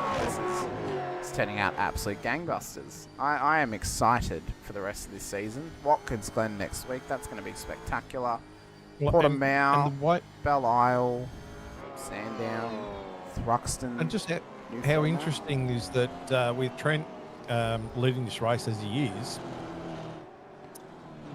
he's going to be our second winner. Yep. Possibly. Let's not get too winner. Carried away about that. But, technically, we've had 3 different winners. Because Breton finished the race in P1 in round 1. Grumley won it in the post-race. And if Trent, Alex, Chad, Mick, Scholes, Fisher, Mulford, Friend, Caperonis, who are all ahead of Breton, win this race, technically it would be our 3rd different winner to this stage, 2nd official winner to this stage of the season. And the other point that you alluded to earlier is that Kiddis, not winning a race yet, could be leading the championship at the end of this if he stays where he's at. Now, if you obviously how's that for a mix-up? If you obviously take drop rounds into consideration with only 2 races in the pool, technically it will be Trent Allen leading the championship post this race. And that's based with bonus points on offer that he's gotten in this one.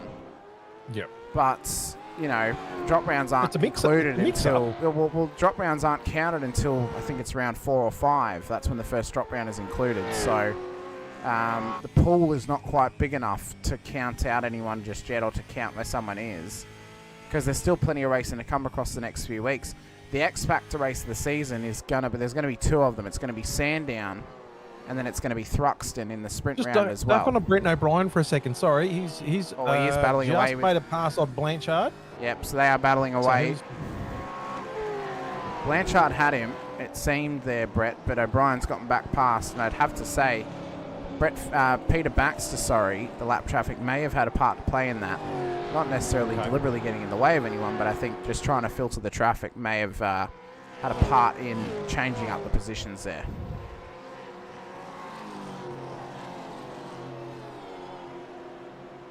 This has been a great race thus far, though, but Jeremy Bush is off the road. So is Sean Cullen at the end of the chase. So both of those guys have had a traverse off track. And now they have to get running once again here, Brett. As Sean's back into pit lane now for his third stop and final stop of the race. I tell you what, the pit crews are scratching their heads with these guys here tonight. I tell you that right now. You know, if you were paying them for every tyre change, Brett, they're getting their money's worth tonight. Yeah, that's it. Yeah, we just wanted new tyres. Give us more tyres. More tyres, please. Fresh rubber. Unbelievable. Unbelievable effort.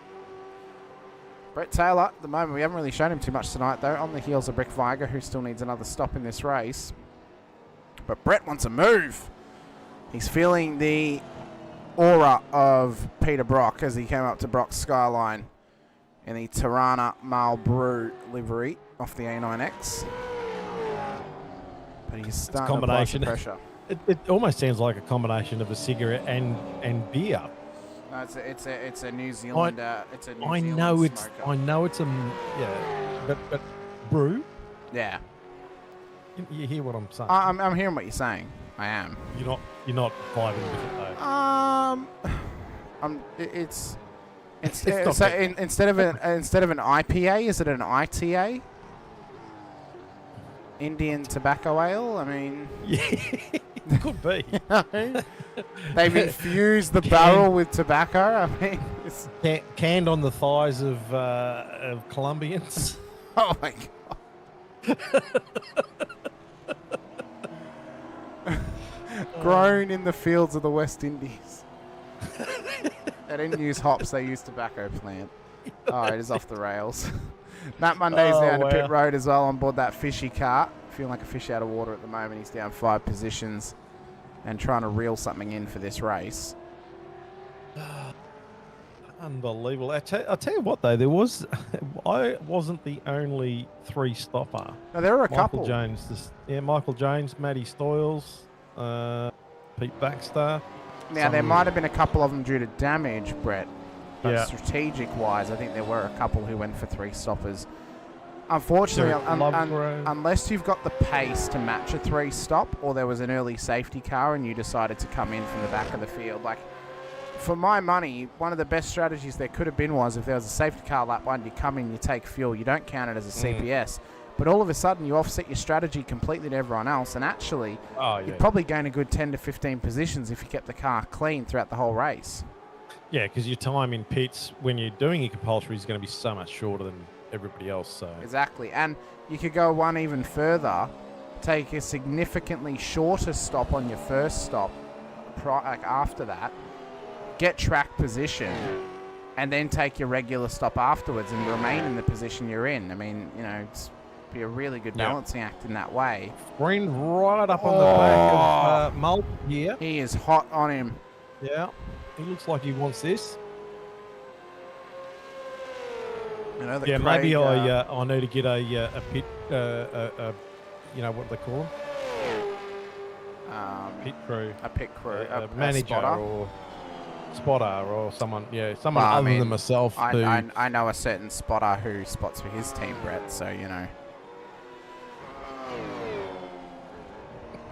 I'll let you figure that one out. I need to find some. Craig Friend will be away the next couple of weeks, actually, so he's trying to end his first part of the season strong before heading away. I'm just going to assume he's going to Bathurst because he's away for round 3 and 4. He will return for round 5 when we head out to Detroit Belle Isle. Looks like Mulford just feeling the pressure a little bit. Oh, as we've got. That's Ron Allen in the. He must have found a rock. Yeah, he did. Wrong part of the track though, but yeah, I didn't realize Dwayne Johnson was in Bathurst this week. He must have found him. Was I saying Mulford just feeling the pressure a little bit, just the attitude of the car, just sort of getting a little bit stepped out there. So Friend is definitely. His friend just clipped the wall. That was a big hit from Friend. Yeah. He is pushing that car hard. It'll be 6 to go when we cross the line, Brett. Just seeing Damon in position 6 as well. Like he's dropped about 7.5 seconds off the back of Scholes. So his race has definitely plateaued. It has I just a wonder little if he's bit. just struggling with the pace at the latter end of this race. Yeah, Have a maybe look just at his trying to last lap maintain. It was a time. 209.02 the lap 209, prior. yeah. What's this lap time going to be for him? 209.5, so he's definitely backed off. Yeah. Yeah. It's now a 7-second gap up to Skulls, 2.6 seconds away from Mick Actually, did I see a little Clifton. bit of damage on Damon's car on the left hand? Oh no, it might be just the paint. It might just be the paint. No, he looks clean, yeah. It's a bit hard when it's a gloss black paint. You can't quite tell. When it's matte, Yeah. you can at least kind of see the difference. Gloss black, you can't quite see though, but it looks good. Looks good. Stop effort from Team It does look AJR good. in these cars. Stop effort from everyone actually in the field. Brett, Yeah, whose was your favourite retro outside of your own team? Because I didn't claim my own team when I said it. No. I like this. I like this just purely because it's different. Oh, Rick Flyers off the road. Don't. Okay, outside of your team and your brother, who's your favourite? Okay, mate. I've told you already I've got a memory like a sieve. You'd have to flick through all the cars and go, yeah, I like that one. All right, we'll run through them. I like that one. I like that one. So there's Mick Clifton. Yeah, I'm not. I know you're on the shells. It's my look, era. It's good, but it's my I'm not a era of shell- supercars. I've never been a shell guy. This is literally Yeah. this is the only one I've ever liked of the shell cars. Yeah. Like that's been like one of my favorites. The other ones they look Yeah. okay, but I always thought this one was really special. Obviously there's Fishers, Caperonis in the 98, 99 car, Blanchard in the HDT entry, Pete Baxter just in behind in the Super Cheap Auto car as well. Randall in the Nissan as he comes down. There we go. There's a better angle of it. Randall. I tell you what, it does look like a Nissan as it's coming at you too. I know, right? The Mustang really suits the Nissan. Yeah, look. it does. Yeah. Header sheet in that Bottle-O retro as well. I'm trying to think who else has got a retro. Ben Brooks got one in that Kmart entry as well. Scott Weston in the Henson and Bedges. I don't mind the Henson and Bedges. I like the deep cuts, like you mentioned before, too. There are some real good deep cuts in this field. Yeah. I must say, like, some proper deep cuts out there. That's not a bad one either, that one. No. Not as much of a deep cut, but it's a really nice throwback, I must say. Yeah. I'm not going to base it off of deep cut personally. Like, if I did, No. it'd be the Aussie Mail car, but like, I like the Aussie. I don't want to base it strict. Oh, well, that's your one, so you can't vote for that. Yeah, one. that's a good one. That's a good one. I was always a Perkins fan, so The Perkins one is nice, although it is missing its front end. Yeah. I've always been a Perkins fan, so It is a good look.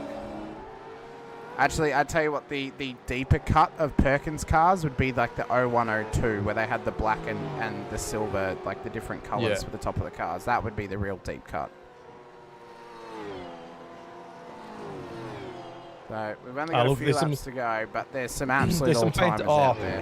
And I love seeing them all out of track, and it's a great job. It's a lot of, I know for a fact, it's a lot of time and effort that goes into doing these paints, whether it be for the regular season or for a special event. And it's a great effort. It's really, really good to see, and it's great to see that we get behind some of the special events here.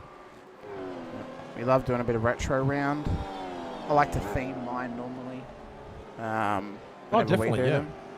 Now we've done now we've done Nissans. We previously did SBR cars for, I think it was Sandown a few years ago. When they had the team retros, that was great because I just had to put old team cars on track. So. Well, I only did 2 skins this season for the retro round, where last season everyone had a different car. So that was a pretty big effort, but yeah, I cheated a bit. I just did 1 skin for the Ford, 1 skin for the Holden, for the Chevy. Yeah, I could have done that, but I don't know. it's nice seeing them all lined up together, especially when you do theme them and you do different ones, because then it's like you could either do progression, you could do one team, one car type, anything you almost wish. So that's If you why want I to like to do it. if you want to get to the steward's office after the race, do a God, I had it in my head there for a second. Oh, you remember when the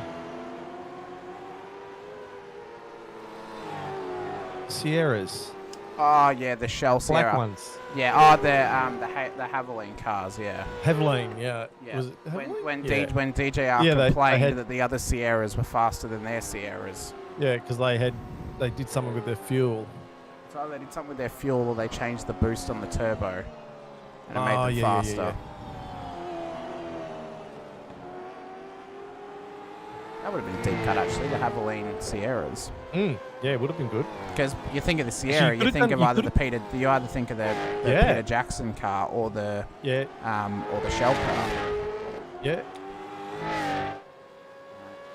Oh, Damon's fuel saving at the moment. That's why he's dropped off, actually. So he was fuel saving, even though he came in on that makes critical. sense. So, but Jim at the moment has said in the chat he's given a big push here with only a few laps to go. He's trying to chase down Craig Friend and Tim Mulford, who continue to battle away. This is our closest battle on track at the moment, with only a few laps left to run here at Bathurst this evening. It is lap 46 when they cross the line. Leader's already begun the next lap. He is 38.7 seconds ahead of this battle. And this battle is for P7 on the road. So the fact that he is nearly 40 seconds ahead of P7 is ridiculous. Absolutely ridiculous. Friend still trying to chase down Mulford here. Yeah, that's a massive. That's totally outclassed. But I mean, and have a look at Kiddis. You know, fresh to the series, and putting on a masterclass himself. You know, like what's going to hold this bloke back? Well, it might be maybe 1 week of poor qualifying, a bad string of races. We know that momentum is a big thing in this series and in this championship. We know that the main momentum swing of the last 3 seasons has been round 3. Next week is round 3. It's the momentum swing race. The last 3 champions, all the champions of Gen 3, have won round 3 in their respective championship seasons. Logan Barnett, Matt Muggleton, and Halil Cesar all won round 3. 2 of them, Muggleton and Cesar, won their first race of the season in round 3. And all 3 of them were multiple-time race winners in their championship-winning seasons as well. So when it comes to Gen 3 supercars, momentum's a massive thing. Race wins are a big thing as well. We mentioned you need at least 2 to win the title, and getting the momentum swing at the right time, which again is roughly that, you know, round 3 portion. And if you can build from there and get multiple race wins or multiple podiums in a row, it really sets up your season well for a strong run to the finish line in the final round. And who's going to keep the momentum going? I mean, like we were just talking about Scholes before, like he's had a couple of great races to start his season. Yes. Up in 5th place at the moment. He has been a purely dominant driver, it must be said. And you know what's another kind of weird statistic for you, Brett? And the only reason that he didn't win round 2 last season was I believe he wasn't there for that race. Every season of Split 2 that Trent Allen has participated, and he's participated in round 2, he has won. Season 22, he won round 2. Season 23, he won round 2. And right now, with only a few laps to go in season 25, round 2, he looks to win round 2. So last season was the only non-winning round 2 for him. That was Brad Doble. But I don't believe he actually took part in round 2 that season. I will double check to make sure. If he didn't take part, then obviously that, you know, begs the question of, well, there's the stats for you for him. It's he wins in round 2 when he's participating. So, you know, he's a top level driver. Right now he is leading from the front. He did participate. He was P4. So 3 out of 4 times he's participated in round 2. He has won the race. Yeah, wow. And I think it was the Texaco Ford Sierras. Yeah, Texaco. But internationally, Texaco. in Germany, I think they were, well, technically Haviland and Texaco are the same brand. So, Yeah, right. But yeah, it was the Texaco cars. I haven't found out why they were. I'm not 100% sure why. So, yeah, if you're ever going to put your money on someone to win round 2 in split 2, you put it on Trent Allen. Because he is the most successful driver in round 2 in Gen 3 era of vets. And we've only got 13 drivers on the lead lap too. So this race has taken its There's 26. He's just lapped P27 of Derek Lovegrove. Yeah. But like there's only a few drivers who have crossed the line to start their next lap. So, start the next one. Yeah. But yeah, technically he hasn't lapped up to P13 yet. Next car on the road for him is Rick Viger, who risks going a lap down. Then it'll be Scott McKenzie, Matt Monday, Dave Arney, Mario Reale, Brett Taylor, Ron Allen. But I'd say Scott McKenzie will probably be the last one he actually passes because there's 12.3 seconds between him and the next car. If I looked at STK, that would have told me the correct information. I'm full of really good information tonight, aren't I? That's right. Unbelievable. That's right. The tower's just reading which drivers are currently on this lap. Yeah. No, that's so right. it just means that header sheet hasn't crossed the line yet to start lap 48. But it has been dominance personified. The month of September and into the start of October, it has been all about AITT Revolution E-Racing in the land of Australian sim racing. Won the ASR Bathurst 1000 with Trent Allen and James Scott at the helm. Won the last round of the Premier Endurance League Limited Series with a 1-2 finish, with Isaac Curtis finishing ahead of who? Trent Allen at the bend in their last round. And now into Bathurst with 1 lap to go. Once again, they will look to take another win at the mountain. And for Trent Allen to win his second Bathurst in the span of 3 weeks in what is an incredible effort. White flag though, final lap of the race. 6.2 Ks left to go. 293.8 Ks run and dusted at this point. And this here, basically, with a 22.5 second gap over Alex Kiddis, is, well, it's a wave lap for him. He will drive around, he'll parade, he'll wave to the fans, and he'll soak it all up once again, will Alex Kiddis. Oh, Alex Kiddis. Will Trent Allen. See, Brett, even I make mistakes too. No one's perfect. I claim I do. No.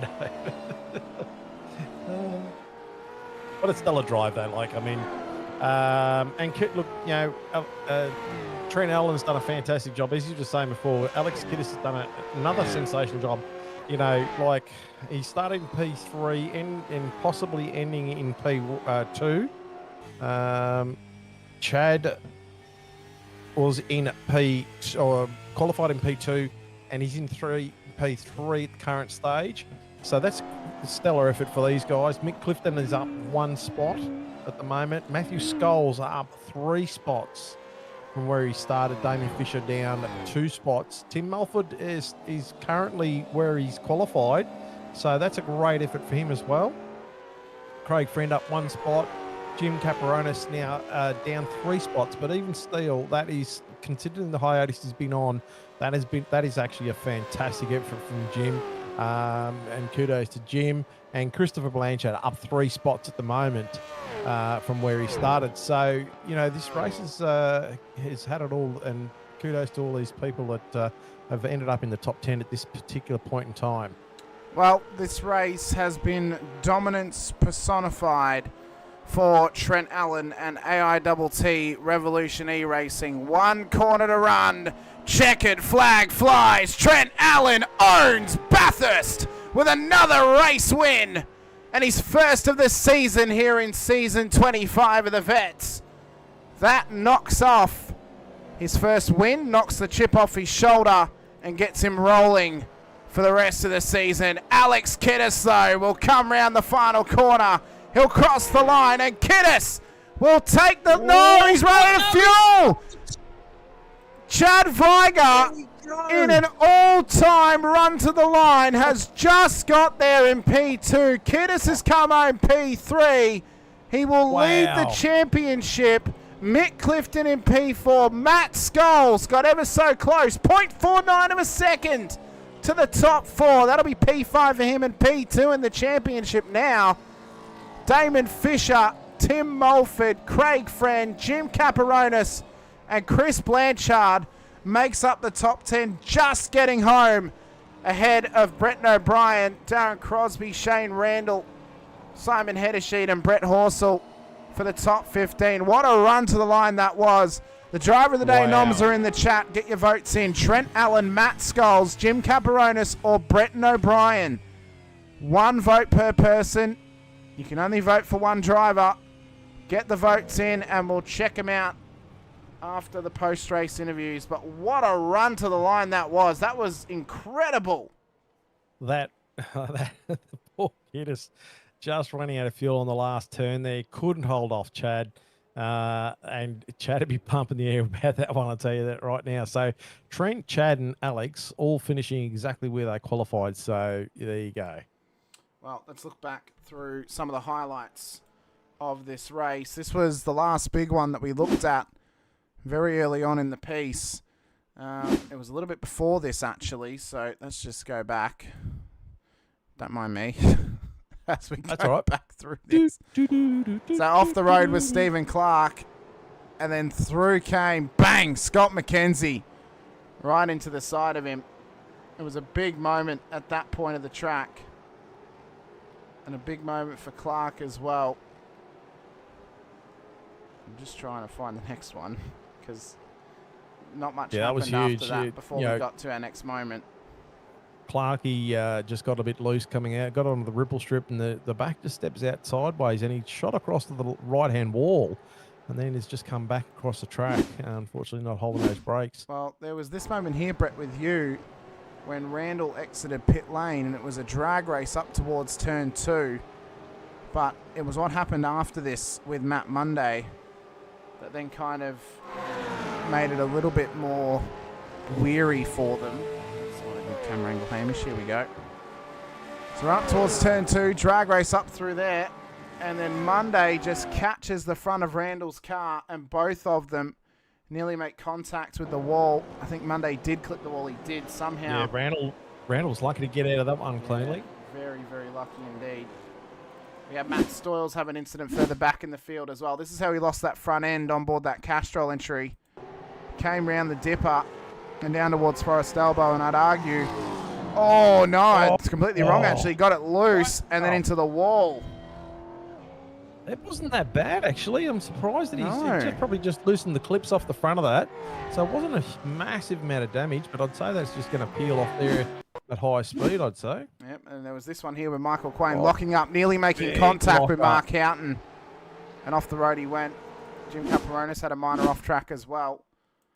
This was down at the Chase. Wild ride for him, and this was where we thought Scholes was going to get past Brett O'Brien. But what an audacious battle that was between them. Oh, if you recall, wasn't that a fantastic battle? I mean, ran side by side for a good couple of corners between them. And they somehow came out of it unscathed. I mean, it was an epic battle between them.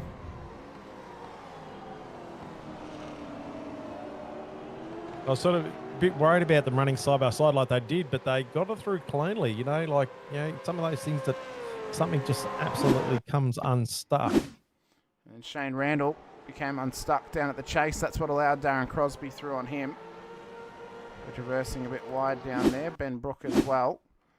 Same corner, same place. Not the same time though. Just cooked the curb. Minor off track. I'd say Michael Jones had a very similar... No, actually it's at the top. Okay. It's Michael Jones at the top of the mountain. Oh! Just a wild ride through McPhillamy. And had to try and get it pulled up and slowed up. Haven't there been some cars go through McPhillamy in a wild fashion over the years Oh, they have been. in real life. They really, really have been. Actually, some of the biggest crashes I've seen was down here with. Is that me finishing? No, this is Sean Cullen having an incident. Oh, okay. Good. Oh, no, not good, but, you know. Jeez, what happened there, Sean-O? Jeez. Got a bit loose. Damon Fisher as well.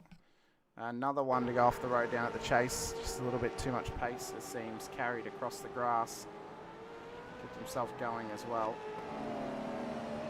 And I was trying to find where Blanchard and O'Brien were battling. I can't seem to quite find it, so that might have to be it. But what a race it was for this man right here, Trent Allen. We haven't got anyone in the booth waiting to come and have a chat to us. We've only had 3 votes for driver of the day, so get your votes in there. We're trying to make this democratic and give everyone an opportunity to vote for it. Come on, guys, vote up, vote up.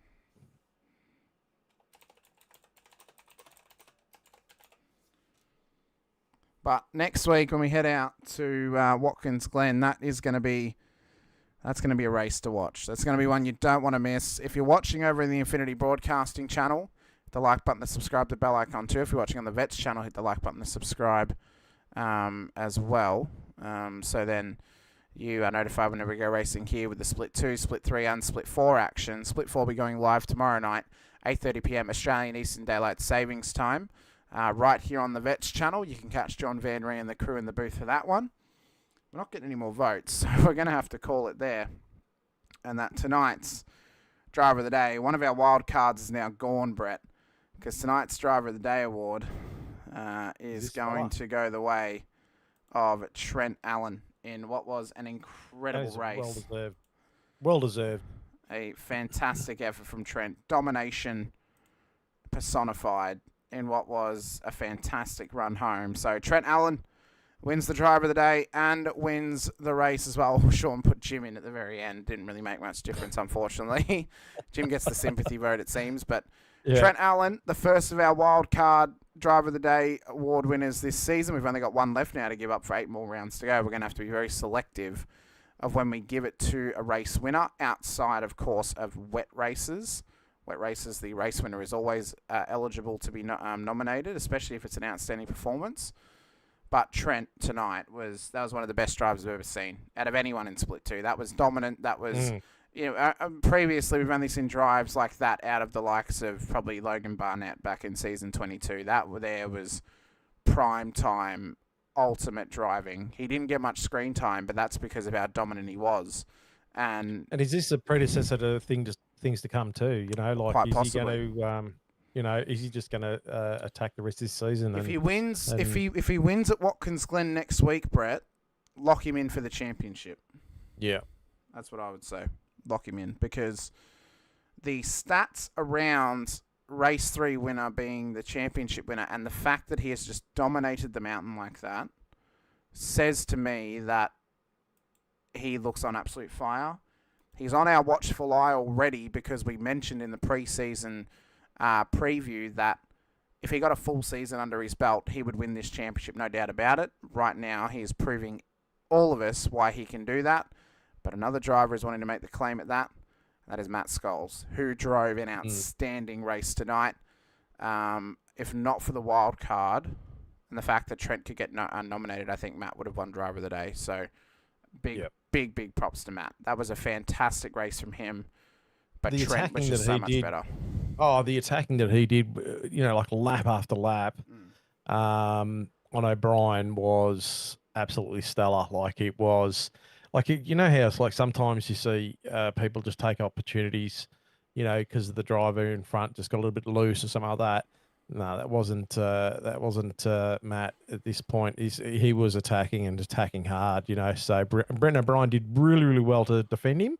But that was a stellar drive. It was indeed. Scholes. So Trent Allen comes home P1 on the road ahead of Chad Viger, who finished just ahead of Alex Kiddis by a little under 0.5 of a second after Kiddis ran out of fuel on the line. Mick Clifton comes home P4 ahead of Matt Scholes, with Damon Fisher in P6 ahead of Tim Mulford, Craig Friend, Jim Caparonis in his return race to the Vets and Chris Blanchard made up the top 10. Brenton O'Brien, Darren Crosby, Shane Randall, Simon Hedersheep, Brett Horsell, the top 15 ahead of Bruce Tannock, Mark Houghton, Ben Brooks, Scott Weston, Ron Allen for the top 20 here this evening. Back to Brett Taylor, Dave Arney, Matt Monday, Mario Reale, Scott McKenzie for the top 25, Rick Viger, Derek Lovegrove, Brett Fisher, Jeremy Bush, Peter Baxter for our top 30 ahead of Michael Jones, Sean Cullen, Andrew Hoffman, Matt Stores, Michael Quain, and Stephen Clark at the back of the field.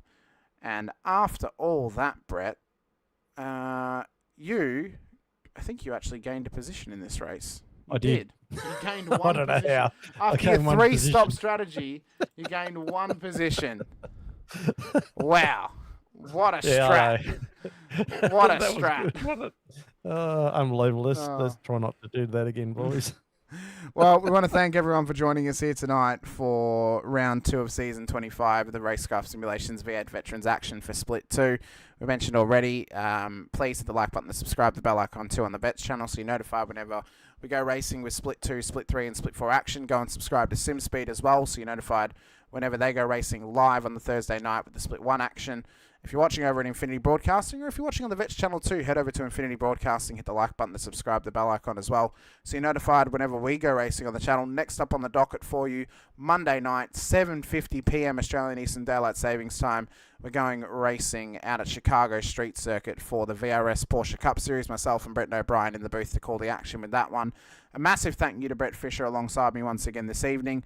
Next week, we're heading out to a former street circuit now permanent race course in the state of New York to Watkins Glen for round 3. The boot is calling our name. Who's going to lace their way to victory or who's going to get stomped on in the process? Only time will tell. Big shout out to all the series sponsors, including the title sponsors Racecraft Simulations, Logitech G, Parramatta Isuzu Ute, Player One Sim Gear, Nova Sim Sports, Südspeed Gloves, LGC Images, and M1 Used Cars with the Driver of the Day award tonight. It went the way of the race winner Trent Allen. Next week, it could go to you. But for myself, Hamish Munro and Brett Fisher alongside, appreciate your time, appreciate you being here with us once again. And until next time, stay safe, drive hard, and as always, bye for now. With lines screaming, tires bleeding, virtual cubes, the motor's breathing, engine thunder from down under, piston fire, turn asunder, put your name in lights. Oh, with the vets tonight, it's a 1,000 decibel super carbide, burn this track to the ground with V8 sound. Oh, it's so steel, but the racing's real.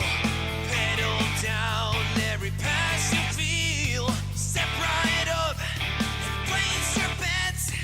This is us, the V8 vets. Put your name in lights. Put your name in lights with the vets tonight. It's a 1,000 decibel super carbide. Burn this track to the ground with V8 sound. Put your name in lights. Oh, with the vets tonight. It's a 1,000 decibel super carbide. Burn this track to the ground with V8 sound. Burn this track to the ground. Come on now, put your name in lights.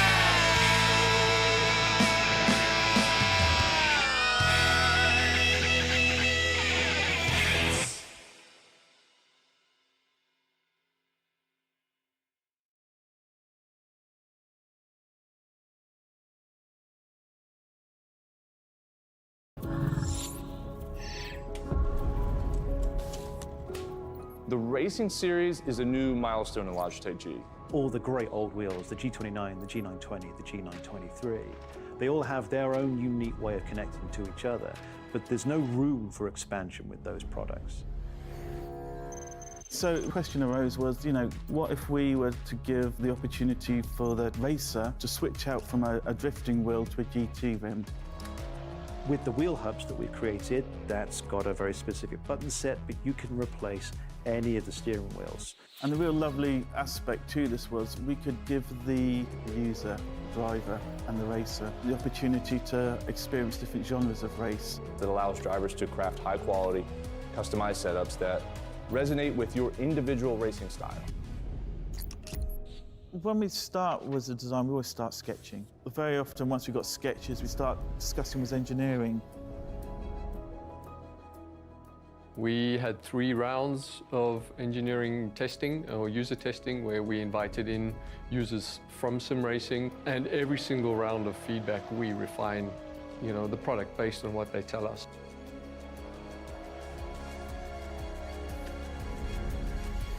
In the sim racing lab, again, we're going to use data to really analyze what a driver needs. We've used everything from eye tracking to the inputs from the pedals, the inputs from the, let's just say, input devices, the wheel and the pedals, the shifter. We're taking that and we're compiling it so that we can build different products based on those individuals' needs for all consumers and all drivers. I don't know of anyone else in the industry that's actually doing this kind of research into their products to see how their products are affecting performance of their users. We've built the product to make sure that it's as reliable as possible. So the innovations in engineering that I'd say we're most proud of is the sequential handbrake and shifter toolless changeover. This is now a patented system, so it's really easy for the user to just switch between modes. If you give people the tools to do what they want, they will. They will just go off and have fun.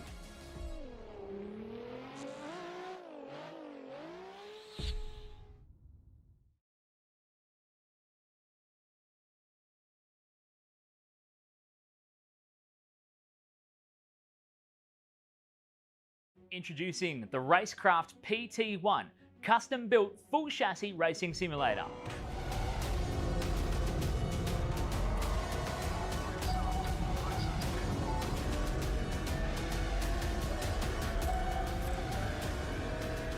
The design project, codenamed The Cage, an 80/40 extrusion chassis sitting on top of a Sigma Integrale DK2 Plus 4-point full motion actuator system.